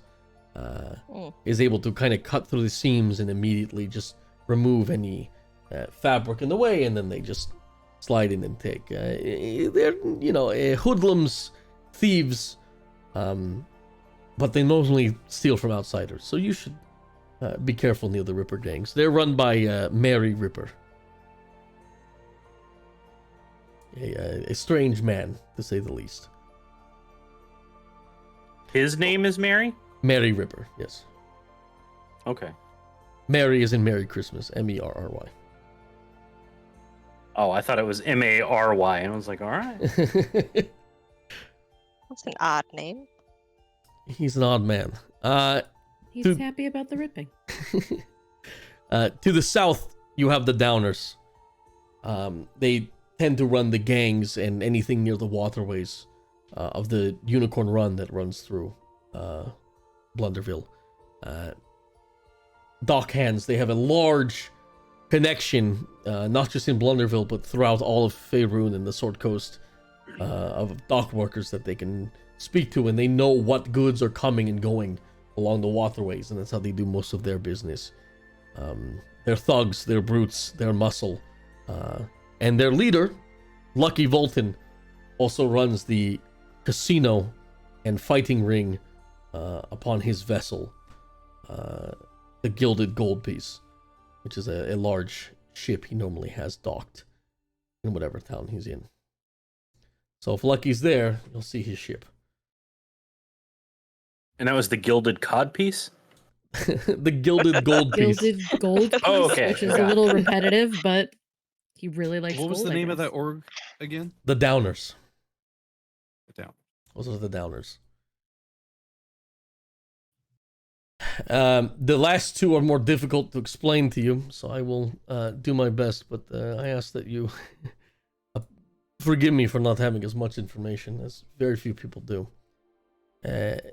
In the old town, the oldest part of town, which is run out of a small smattering of ruins, an old monastery that used to be in the woods, is the most secretive gang in Blunderville. They're called False Hydra. They specialize in getting rid of problems, if that makes sense. I was told there were no false hydras in this campaign. Yeah, I think the DM lied to us. Not the false hydras we were expecting.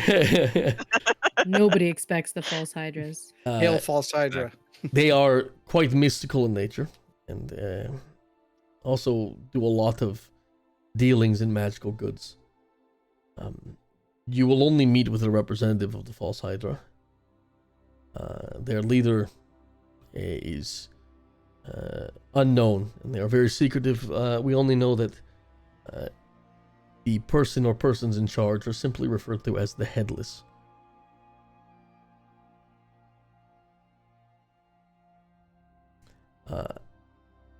And finally, the largest gang, and the one in charge of keeping everyone else in line, is the Stonecutters. The Stonecutters is a previous band of masons who live in the old castle remnants that litter the southeast section of Blunderville. They provide protection, they keep the others in line, and they also control the guard in town. Any major development will be run by the Stonecutters first. They're run by Mason and Blue Dairy, a brother and sister.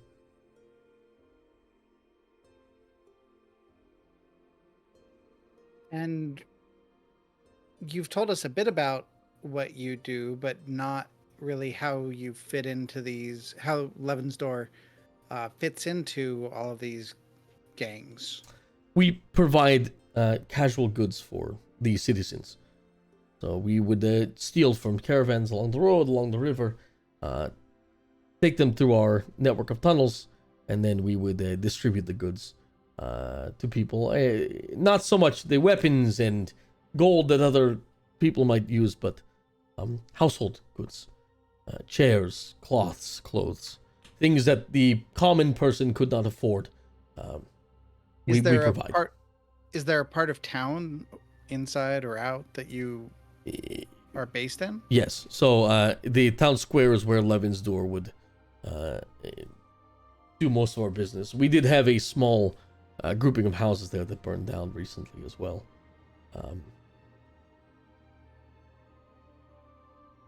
We were one of the smaller gangs.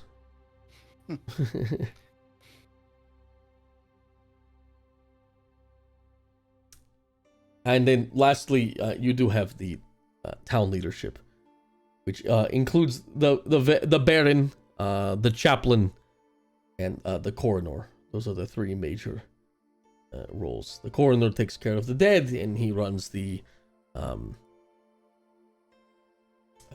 what's escaping me? Where you burn bodies?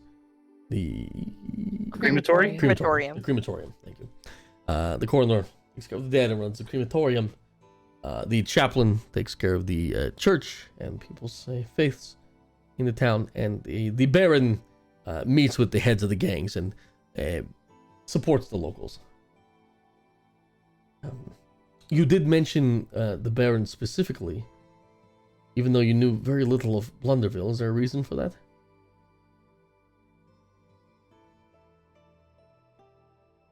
We can't hear you, Bareth. Well, of silence. My mother never talked about my father very much. Only that his name was Baron. I mean, So, as a Baron's result- a name and a title. Yes. So, as a result, anytime I catch wind of somebody interesting calling themselves Baron or the Baron or some variation of the such, I generally try to gather what information that I can. Blunderville's a bit off the beaten path, though, so I've never known much about the goings-on there. Unless you're 2 years old, this might not be the Baron you're searching for. He was elected a few years past. Before that, he went by the name of Abel. Could be, then. Abel Scratch. He's a pretty large human in about his maybe early 50s. A bit older than myself. Built like a side of a barn. He's quite a large figure. But as far as I can tell, he's not blue. As he looks you up and down, Bareth. I imagine that the blue that I have is mostly inherited from my mother. Drow typically have darker skin or slightly lighter dark skin.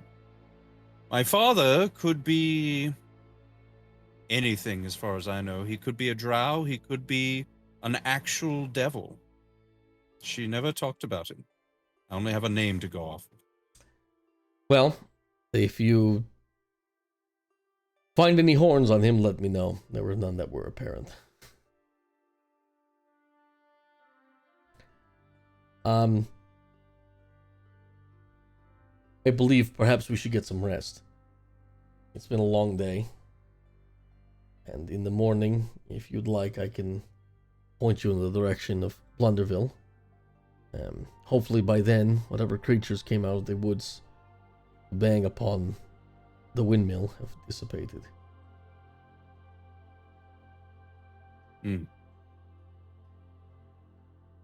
That's probably a good Sure. idea. Yeah. This stuff's stronger than I thought it would be. You all finish So your I'm gonna drinks, yeah. Take a nap. Is this map for us, or Yes, take it. could we have it? Okay, Take thank it. you. I have several. You feel free to have it. you all finish your placemat drinks from a local restaurant. yeah, it's like it's laminated. It's actually the placemat. The other side has a menu on it. Yeah. You flip it over, it's from It's got Shoney's. like it's got like a tic-tac-toe. Yeah. Like kids' menus. Word Chicken search. tenders, 3 gold pieces. A maze. Get out of the cursed woods. Yeah. I'm gonna Oh say my you god, all, guys! I think I found it. you all find a nice corner or somewhere to rest in. You're gonna be sleeping on stone tonight, but you know, Sylvie might be able to sleep on the table. And you all head to bed for the night, and you can take a long rest, everybody. Nice. Before I go to sleep, Yay. can I Yes. do some stuff? Absolutely. Okay, great. First of all, You may not obviously, have a midnight snack. no snacking here. Dead people meditation. Okay. She lays on the floor. You know, we've heard it before. Does that for about an hour before she goes to sleep. Also, I don't know if this will negatively impact her long rest ability, but I'd like to knit something up very quickly. It's very small. It is a fingerless glove.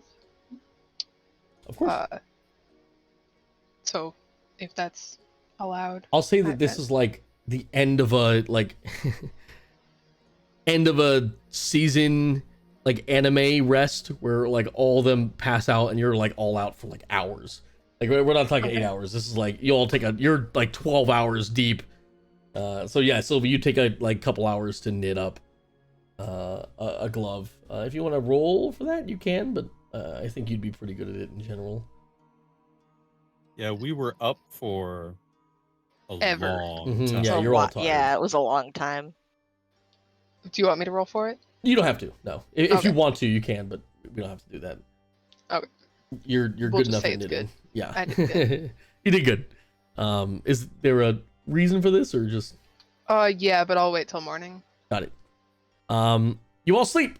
Long rest, everybody. Yay! I have a couple Hey. small things I do. I take some of the silk and Pee roll on it it? out at pee on it. No, roll it out and make about 5 1-foot square cut pieces. Okay. And stash those. All right. And then I take some of the extremely strong alcohol that Belgit was drinking. Is there any left, and- Belgit? Yeah, there would have been some left. Even if it's dregs, and put a little bit of it and pour it into one of my vials. Okay. And Ah, yes, the other than that, Wobble sleep. Bit cocktails. I know those. Yep. I'm gonna find myself a nice corner and lay down my bedroll and use my cape as a blanket. And I'm out immediately. Anyone else? Runa uses the burlap profanity dress as a pillow. You have a bedroll. And she lays down, but she has what? You have a bedroll. Oh, I assume everything I had got destroyed in No, Arthur. no. but- I'm not going to destroy your entire pack. Oh, good. Okay. Anyway, okay. Well, then she takes the bedroll, but extra. Maybe she uses that as like a extra snuggle item. I don't Okay. know. Security blanket. World's She has a hard time crappiest sleeping, security but she blanket. lays She down. sleeps next to the She's profanity that quiet. says flappy cum gutters. Right on her face. In the morning, she wakes up and there's an imprint Yeah. like across her face. No, that doesn't really happen. Anyone else? Okay. You guys wake up, long rest over, and as you wake up, Jean-Duc kind of hurries you into the southeastern corner of the cellar, where there is a small ladder that reaches up to a hatch. You all follow him as you head up, and you enter. I wonder if any of you noticed this when we were there.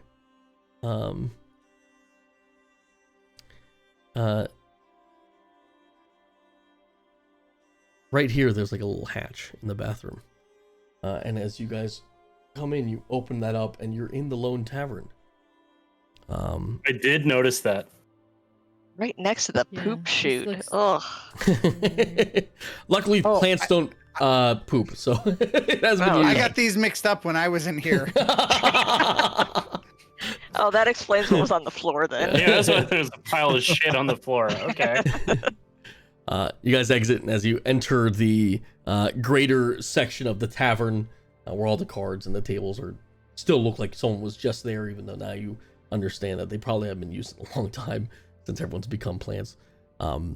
There is, as you walk, just a puddle of green goo on the ground. Ugh. Jean-Duc steps over it, and he says, you know, the man who used to work here was a member of the Levinstour. A good Oh. man. Sorry to hear that. Well, he's a plant now. Or what was left of a plant as he steps over the... the As green Trell flurry. steps over, she's like, but what killed him? When the body taker plant, or as you knew him, Arthur, dies, his podlings also go. And who was And why do we hear trying so much to get in banging at the mill? That is a good question. Perhaps they are not the only evil forces in the wood, yes? Oops, Remember, all Eleanor's podlings. still out there somewhere too. He takes a peek out the Trell ain't window. as dumb as she is. Just player knowledge versus character knowledge. The needle blights and things you've been fighting are very different creatures than the podlings. Oh, okay. Yeah. So the podlings are dead, but not necessarily the needle. Yes, yeah. Yeah. They share some similar attacks just for thematic purposes, but different creatures. Anyway, Jean-Duc looks out the windows and kind of surveys and says, all right, it looks like most, if not all of the creatures have passed. You could probably make a mad dash to the east, follow that road north, and you'll find a sign soon enough. Should be about a day's journey for you to Blunderville. If you hurry. You're gonna go get Bobbert at your house, right? Hopefully still around. Yes, I have. I need to assemble what is left of the Levinstour. I have some of my associates coming back, and we're going to see if we can't mount some sort of defense against these dark arts.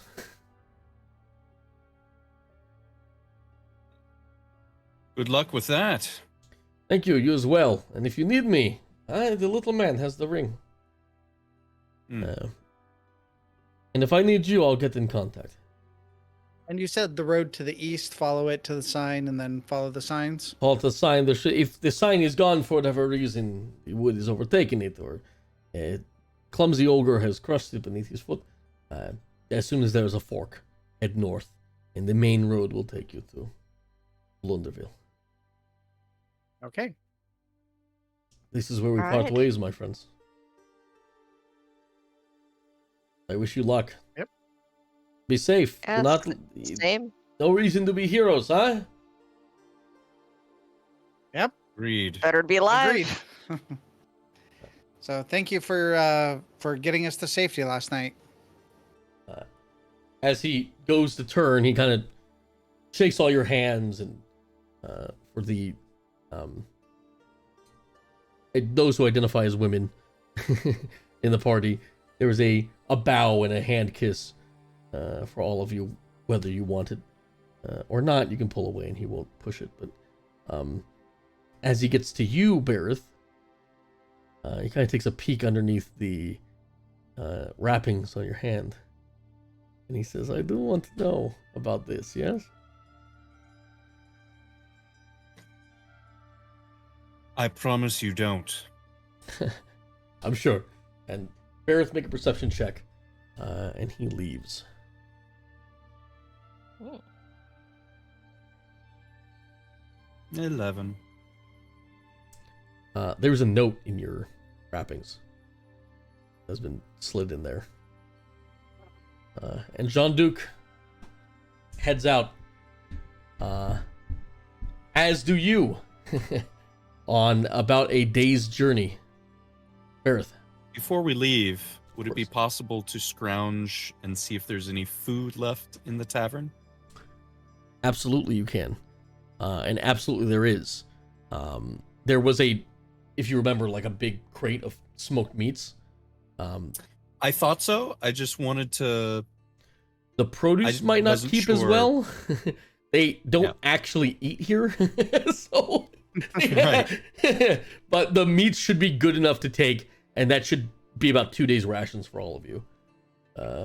You're just eating meat, so, you know, the shits might be a bit bad, but... Is there We any have other bread rations. left? As they're doing Or that, potatoes? Sorry, as Charles, they're go ahead. doing that, I'm gonna go over to Sylvie and be like, if you're full of food, will that make you full otherwise? I'm not entirely sure it works that way. But I just just in- remember that I need to roll. Yeah, you and Bareth both need to roll. Ooh. Wisdom check, yeah? Yeah, wisdom for both of you. I'm gonna go Ooh, check out the innkeeper's rune. I got a 9. Oh, 11.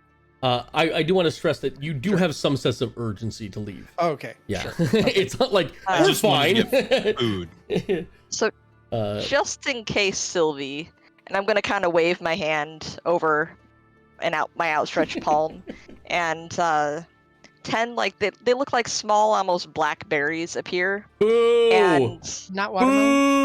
Boo! no, it's fine. 10 500-pound pumpkins appear. Oh my god. Make them bananas. It's not thematic. Fine. 10 boring ass blackberries appear in Drell's stupid hand instead of a bushel of 10 badass bananas. Think of Listen, all what the else things wants we could do bananas? with They bananas. they can take the spell. And, The most let's see, inconvenient 1, druid, 2, it's 3, 10 4, coconuts. 5. I'm gonna hand Sylvie 5 of them. Okay. Be like, one of these will make you full for the day for food. Let me know if it doesn't work. Well, thank you. She'll pocket them, I guess. Mhm. Pocket berries. Blackberry. Could be pocket bananas or pocket watermelons, but no. I It Good could have banana been in your pocket pocket, or are you watermelons just because happy I to did see me? propose that, and I got shot Trell, down. yeah, Trell did propose watermelons. I said no, but I said bananas were okay. It just says berry in the text. Bananas are berries. Then we get So are weaponized pumpkins. banana peels. All right. Very good. I like to think that the berries are kind of mushroom shaped. Would that be a thing? No, they're more. It'd be really weird. Let's see. There's a specific type of berry that I was Better gonna if it base was it off a of. All right. Watermelon Link us that the was berries so I have mushroom-shaped. a mind for it.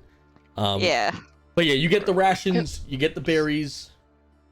can I find Bareth real quick? Yes. Bareth, I made something for you.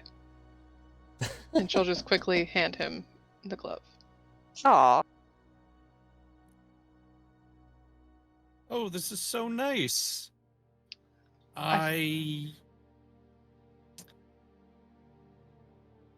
I will wear it when I need some decor. But unfortunately, I found that these wrappings seem to be the only thing that will still allow me to use magic Okay, just so and you know. keep my hand functioning. Whenever I use like a glove or anything like that, the hand seems to, well, die until I take whatever glove it is off. Interesting. Yes. Well, it's made of extremely soft merino wool. It is natural fibers. It's not dyed or anything, so it's just like natural color. It is very soft. You but can it's try very putting soft. it on, It's not Bareth. scratchy at all. It's great. Sure, I'll try putting it on. You put it on, and you attempt your little thing with your wrappings that makes the mage hand, and you find that in a very similar way, the glove you have on also splinters off.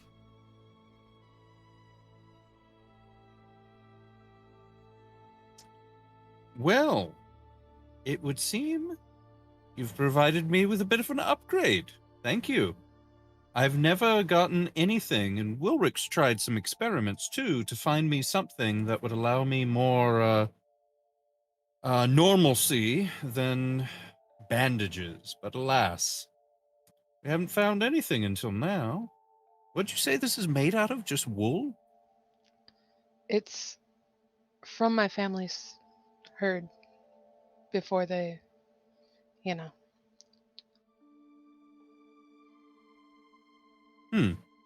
Interesting.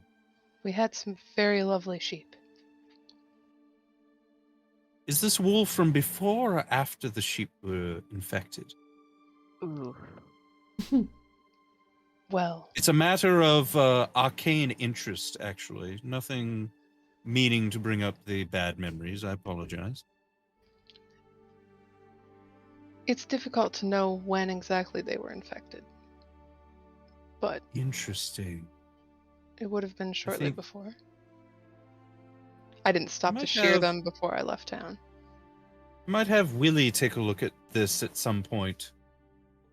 I would dare say this begs a little more investigating. But thank you. I'm very appreciative of this. This is quite nice. It's even soft on my hand. That is what we're known for, the softest wool. Barrett, you're being very kind here. I didn't want to interrupt while you're doing this. It does burn you to have it on. There is a bit of pain, but I like to think that you're just so nice that, that you're kind of pushing through it. Well, let's see here. That's only a 10 deception. It's great. Like, Mm. oof. So If you don't, It looks so nice. I- I think I will reserve it for special occasions, though, and wear the bandage most of the time so I don't get the soft glove dirty. very well. I can repurpose that yarn if you are displeased with it. So just feel free to let me know. It's quite all right. I'm never one to turn down a gift. Thank you. I promise I won't eat you. Well, Wait, you didn't worry. promise that to the rest of us? I Excuse me? promise I won't eat you on purpose. Reassuring. well, don't worry. I don't think it'll ever come to that. To be perfectly honest, I would put you in the ground first. No offense. Maybe less talk about killing each other and more talk about actually getting on the road. and you guys do get on the road. Yep. Blunderville's east, right? and north. And north. Who wants to roll a d20 East for and north me? and east. Elgit? Sure. Give me a d20. Flat D20. Flat d20.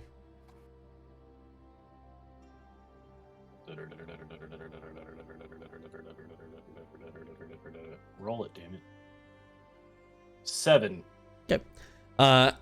You guys make your way there with little trouble. You very hurriedly kind of get out of town as fast as possible. Just passive perception because you're going quite quickly. You don't notice anything creeping around. The one thing you do notice is that the farm hands that were in the field aren't there anymore. And the slight, every odd person going here or there. The town is empty. You don't see anybody.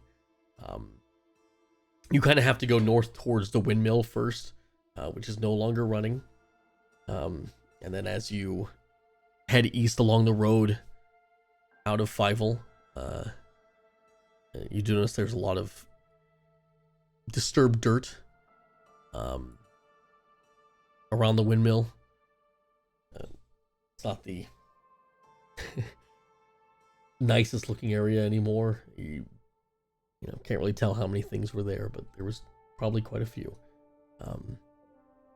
And you head east along the road, and you do find that signpost after about an hour of walking that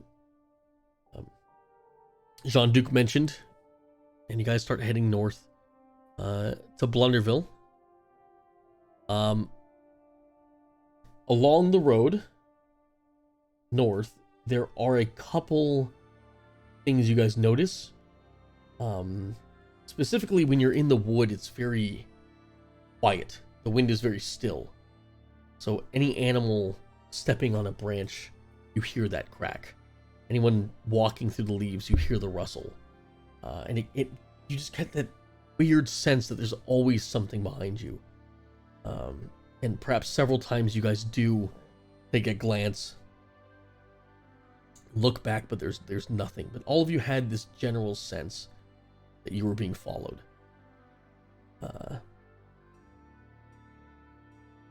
The most perceptive of you, I'll let two of you roll perception checks. I'll do it. I can do that. Okay, you two. Come on, it's okay. Trell and Sylvie It's not with great. A 13 and a 16. That's a 13, yeah. At some point, Sylvie, you could swear you see her. An old woman trailing you guys about 50 feet back. And then when you turn to get a good look, before you can even really see her, not in your peripheral, she's gone. And then you don't really notice anything again. You just keep hearing the noises, but you don't notice anything again. I will mind speak to Belgit. I think I saw the old lady. I'm going to take a look around as I'm trying to figure out what she's talking about. Mm-hmm. She kind of nods in the direction.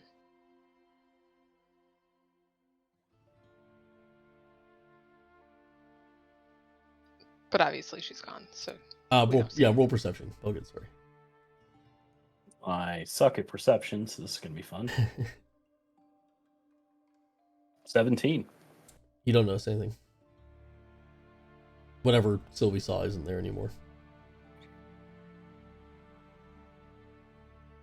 By this time as well, the sun is starting to press towards the horizon. It's getting a bit late. You could stop to rest, but it would get dark, and you guys would have to set camp. I'm sorry, you could stop to search, but it would get dark. So let's keep moving. Yeah, I say we just keep going. Agreed. So Sylvie We've mentions got to be it. almost there. Belgit, you look, but you don't see anything, and I guess you guys just kind of... You keep an eye out from now on, Yeah. but Yeah, that's more or less why I Yeah. mentioned it to him specifically. for the rest of the travel, there's not really much until it's about 6, 7 in the evening.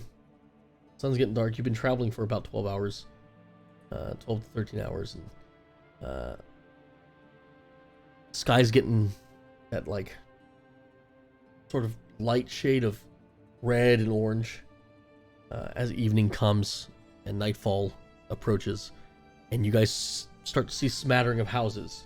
And as you walk deeper through the woods, you even see some people kind of crossing by, and they give you passing glances and kind of hurry on their way wherever they're headed.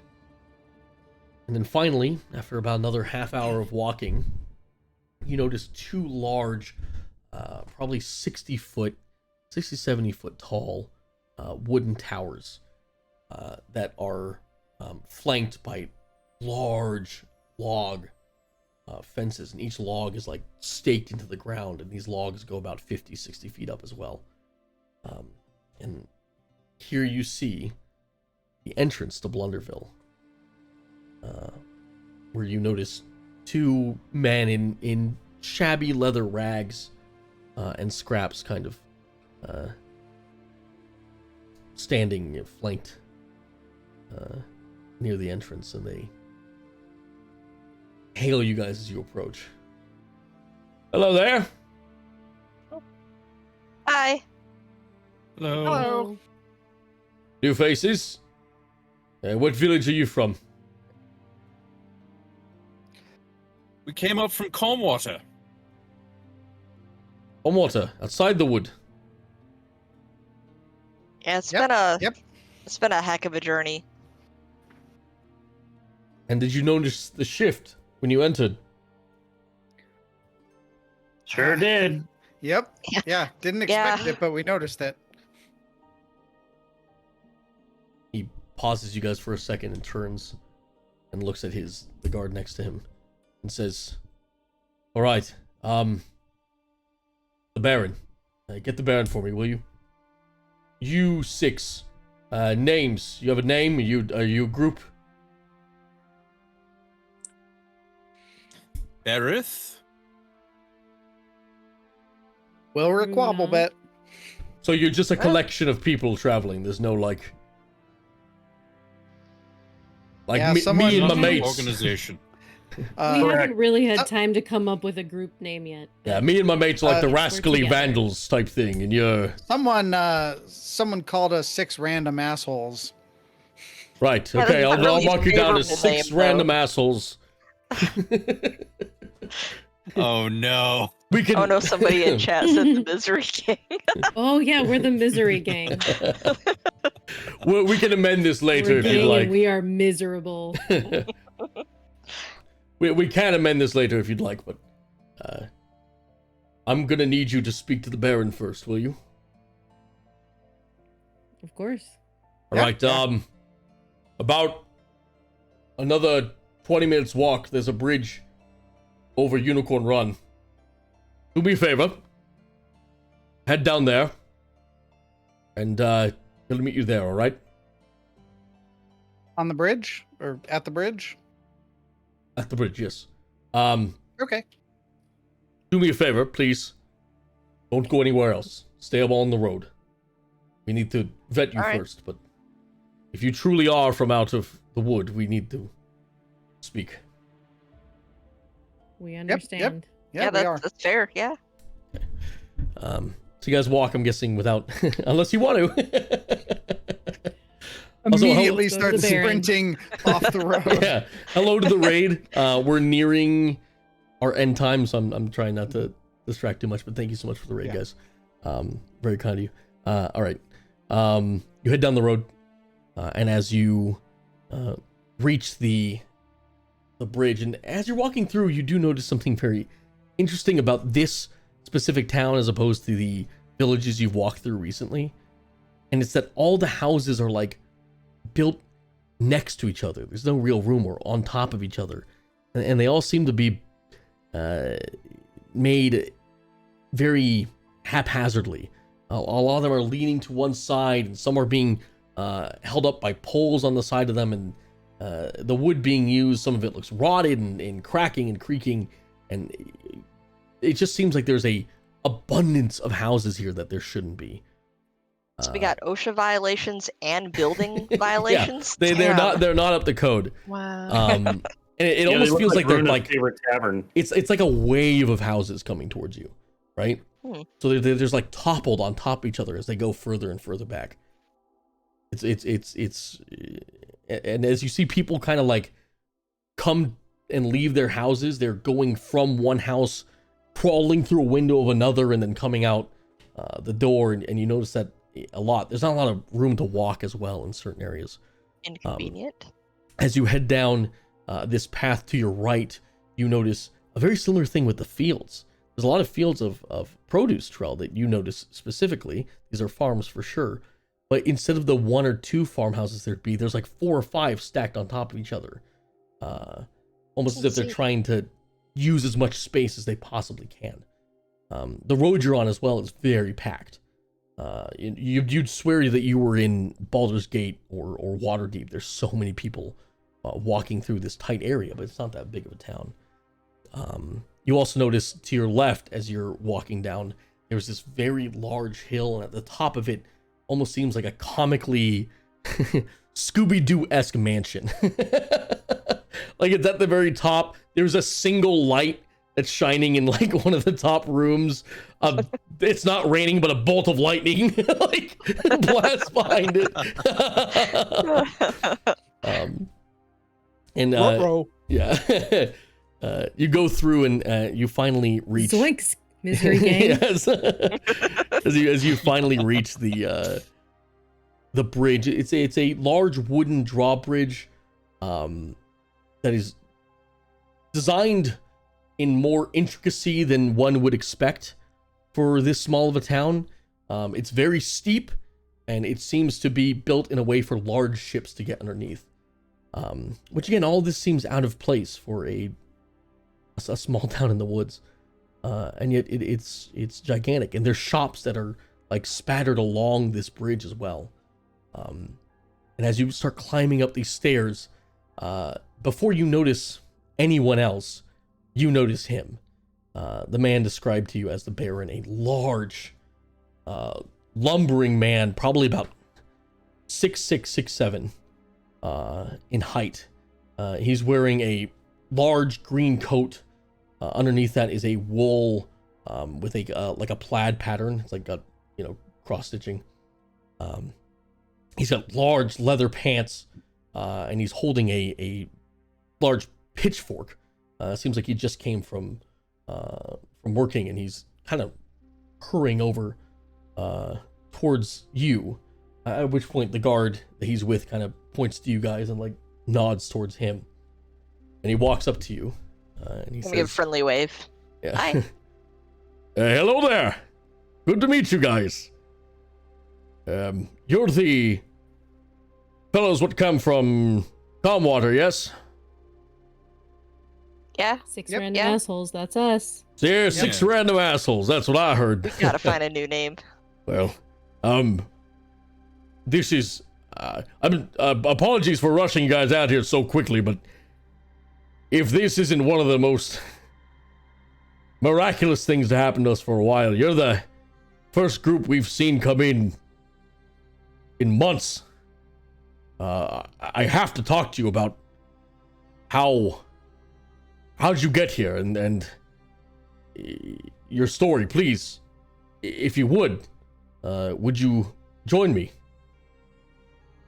And he points over to like a small restaurant that's on this bridge, where there's already a table of food waiting for you guys.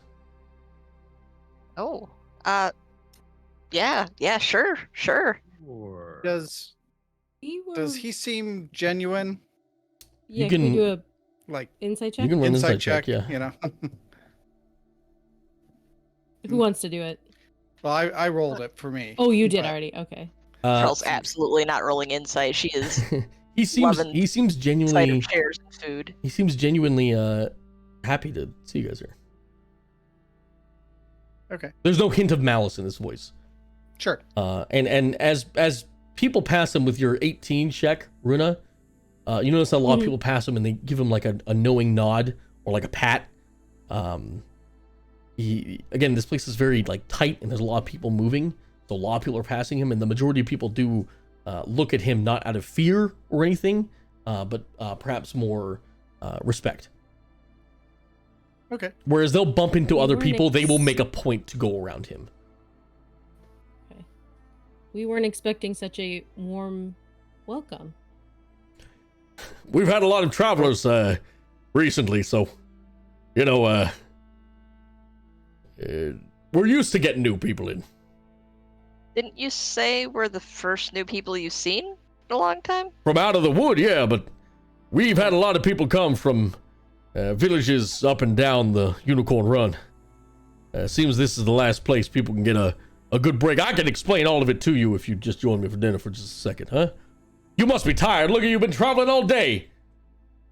Calmwater's a hell of a way. That's a 2-day walk. Yeah, we didn't walk straight from Calmwater to here, It but took a bit more than 2 days. let's talk and eat, or eat and talk. I will ask, just for the sake of time, do you explain to him about Fievel when you sit and eat? Do we? Not yet. I would explain that we came through Fievel and stayed for a night 2 and nights. see how he We reacts. stayed for 2 nights. Sure, yeah. I'm gonna like, instead of sitting here for 20 minutes and recounting everything you guys have been through, Sure. just kind of speed it Yes. up. Yeah. Yes. Well, it all Um, started the first so- night that we went to Fievel. In talking about Fievel, does he he is interested in forth- Fievel. Yeah. We haven't heard from Fievel from quite some time. Are people okay there? Oh. Well, they're I- at peace now. I described that something was happening to them there, Okay. and You guys talk about the adventures you've been through. He listens quietly, nods, and after you've all finished explaining your situation, and I'm assuming you don't talk about Jean-Duc. yeah, Yeah, leave that out. avoid John Duke. Avoid. Try to give the high level view. Full. I won't make you roll information, but deception not- because you're not like deceiving, you're just omitting one section of the story. So there's no Yeah. actual lying here. Mhm. He nods his head and he says, "Well, I bet you're tired. It's a hell of a journey. I'd love to talk to you guys more about this in a bit. I'm a quite busy man trying to help everyone here, but if you guys don't mind waiting a bit in town, perhaps we could meet up. You'll have to find lodging, but one of the bands might be able to help you guys out there if you'd like to go meet with them. And for now, you can stay in the Tilted Tower here on the bridge, if you'd like to sleep here. I'll pay for a room for you and everything." Oh, Quite yeah, generous. yeah, yeah. Yeah. And I'm sorry, you've been calling me the Baron this whole time. My name is Abel Scratch. Very nice to meet you. Nice to Likewise, meet you nice to meet Abel. you. Pleasure, Mr. Scratch. I'm. At least I give my name and stuff. Hi, I'm Wilrick Wobblebit. Yeah. And to I know we're trying. to end our session here, you guys go to bed. You rest for the night in a nice warm tavern. And we're going to fast forward next session. 2 years have passed. Shit. So we'll pick up then.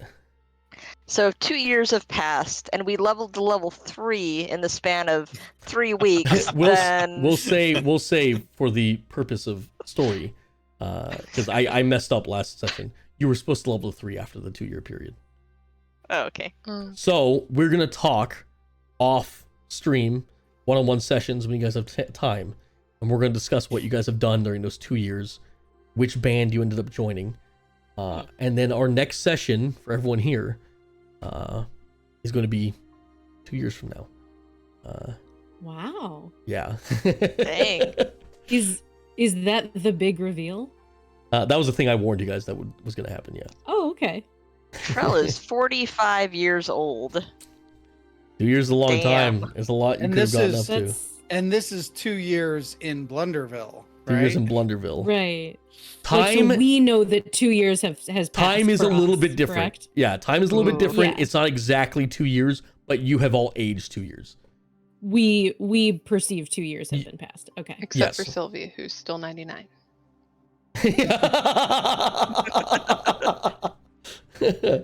Her programming doesn't allow it to flip over to a 3-digit number. But yeah, 2 years, guys. So we'll pick this back up next Tuesday, Wow. and we have some things to talk about Alright. off stream, and we'll pick back up and see what you guys have done in 2 years. That's a big drop. That is a big drop. But yeah, hey, good session, everybody. Good session, and thank you to everyone who Woo! watched. Excited to pick this up next week, and it's gonna be a hell of a week. There's a lot that happens in 2 years, especially in Blunderville, and we'll see how Yeah. you guys have changed. Yeah. See you in 2 years. See you in a couple years. Yeah. See you in a couple of years. See you guys in a couple of years. Is that Think of all always the- how just think of all the D&D games children go? Just think of all the children you could kill in 2 years. Yeah, Barrett. So How many many. people will So still many. kill If you in 3 don't kill years? some of them now, they won't be children anymore by the time Decimating the 2 the years population happen. of Blunderville. Do you guys also realize that since time moves faster outside, that That's this why I is, said 2 years. Yeah. yeah, it's 2 years Yeah. for you. Yeah. Who knows Blunderville. how long outside? What the exchange rate was something like Uh, It was like a three day to like slash a 4x. Yeah, 2 Yeah, days. 2 yeah. days ended up being a week. Yeah. So Somebody do the math real quick for 2 years then. it's somewhere I'm in the not doing neighborhood. that math. It's Uh, like it's Runa 7 doesn't years. 8 years or something. 7 years essentially for 2 years. Yeah. But yeah, guys, thank you very much for the raid again. Coming from Legacy of Fools, that's very kind of you guys. Sorry, I normally don't talk to chat during our sessions, but it was very kind of you, and thank you for all the the hype messages and the kind words. Ow. We'll be back again on Tuesday. So next Tuesday is our next session, and that is the 10th, right? 10/10? Probably. Yes. Yeah. Yes. Yep. 10/10. It's 10th. So 10/10, 10/10. don't miss it. If you guys want to catch back up on all the streams, if this story interests you and you're new here, we have a bunch of VODs. So they're all highlighted in Twitch. And a big thank you again to everyone who rated from Legacy of Fools, and to all of you for watching. Very kind. I hope you guys have an absolutely wonderful night tonight. I hope you have a wonderful week, and I can't wait for Tuesday. Big thanks to all of our players. Thanks, guys. And I'll see you guys around. Bye, chat. See you Tuesday. Can't wait. Make sure to join Discord if you feel like it. ! Discord. Come check it out. And we're currently moving everything to YouTube as well. So over this week, I'm just going to dump all the episodes on YouTube, and you can go check it out there if you want a better viewing experience, because Twitch kind of sucks with VODs. All right, bye. Love you. Okay, bye. Bye, guys. Bye. Thanks, everyone. Bye.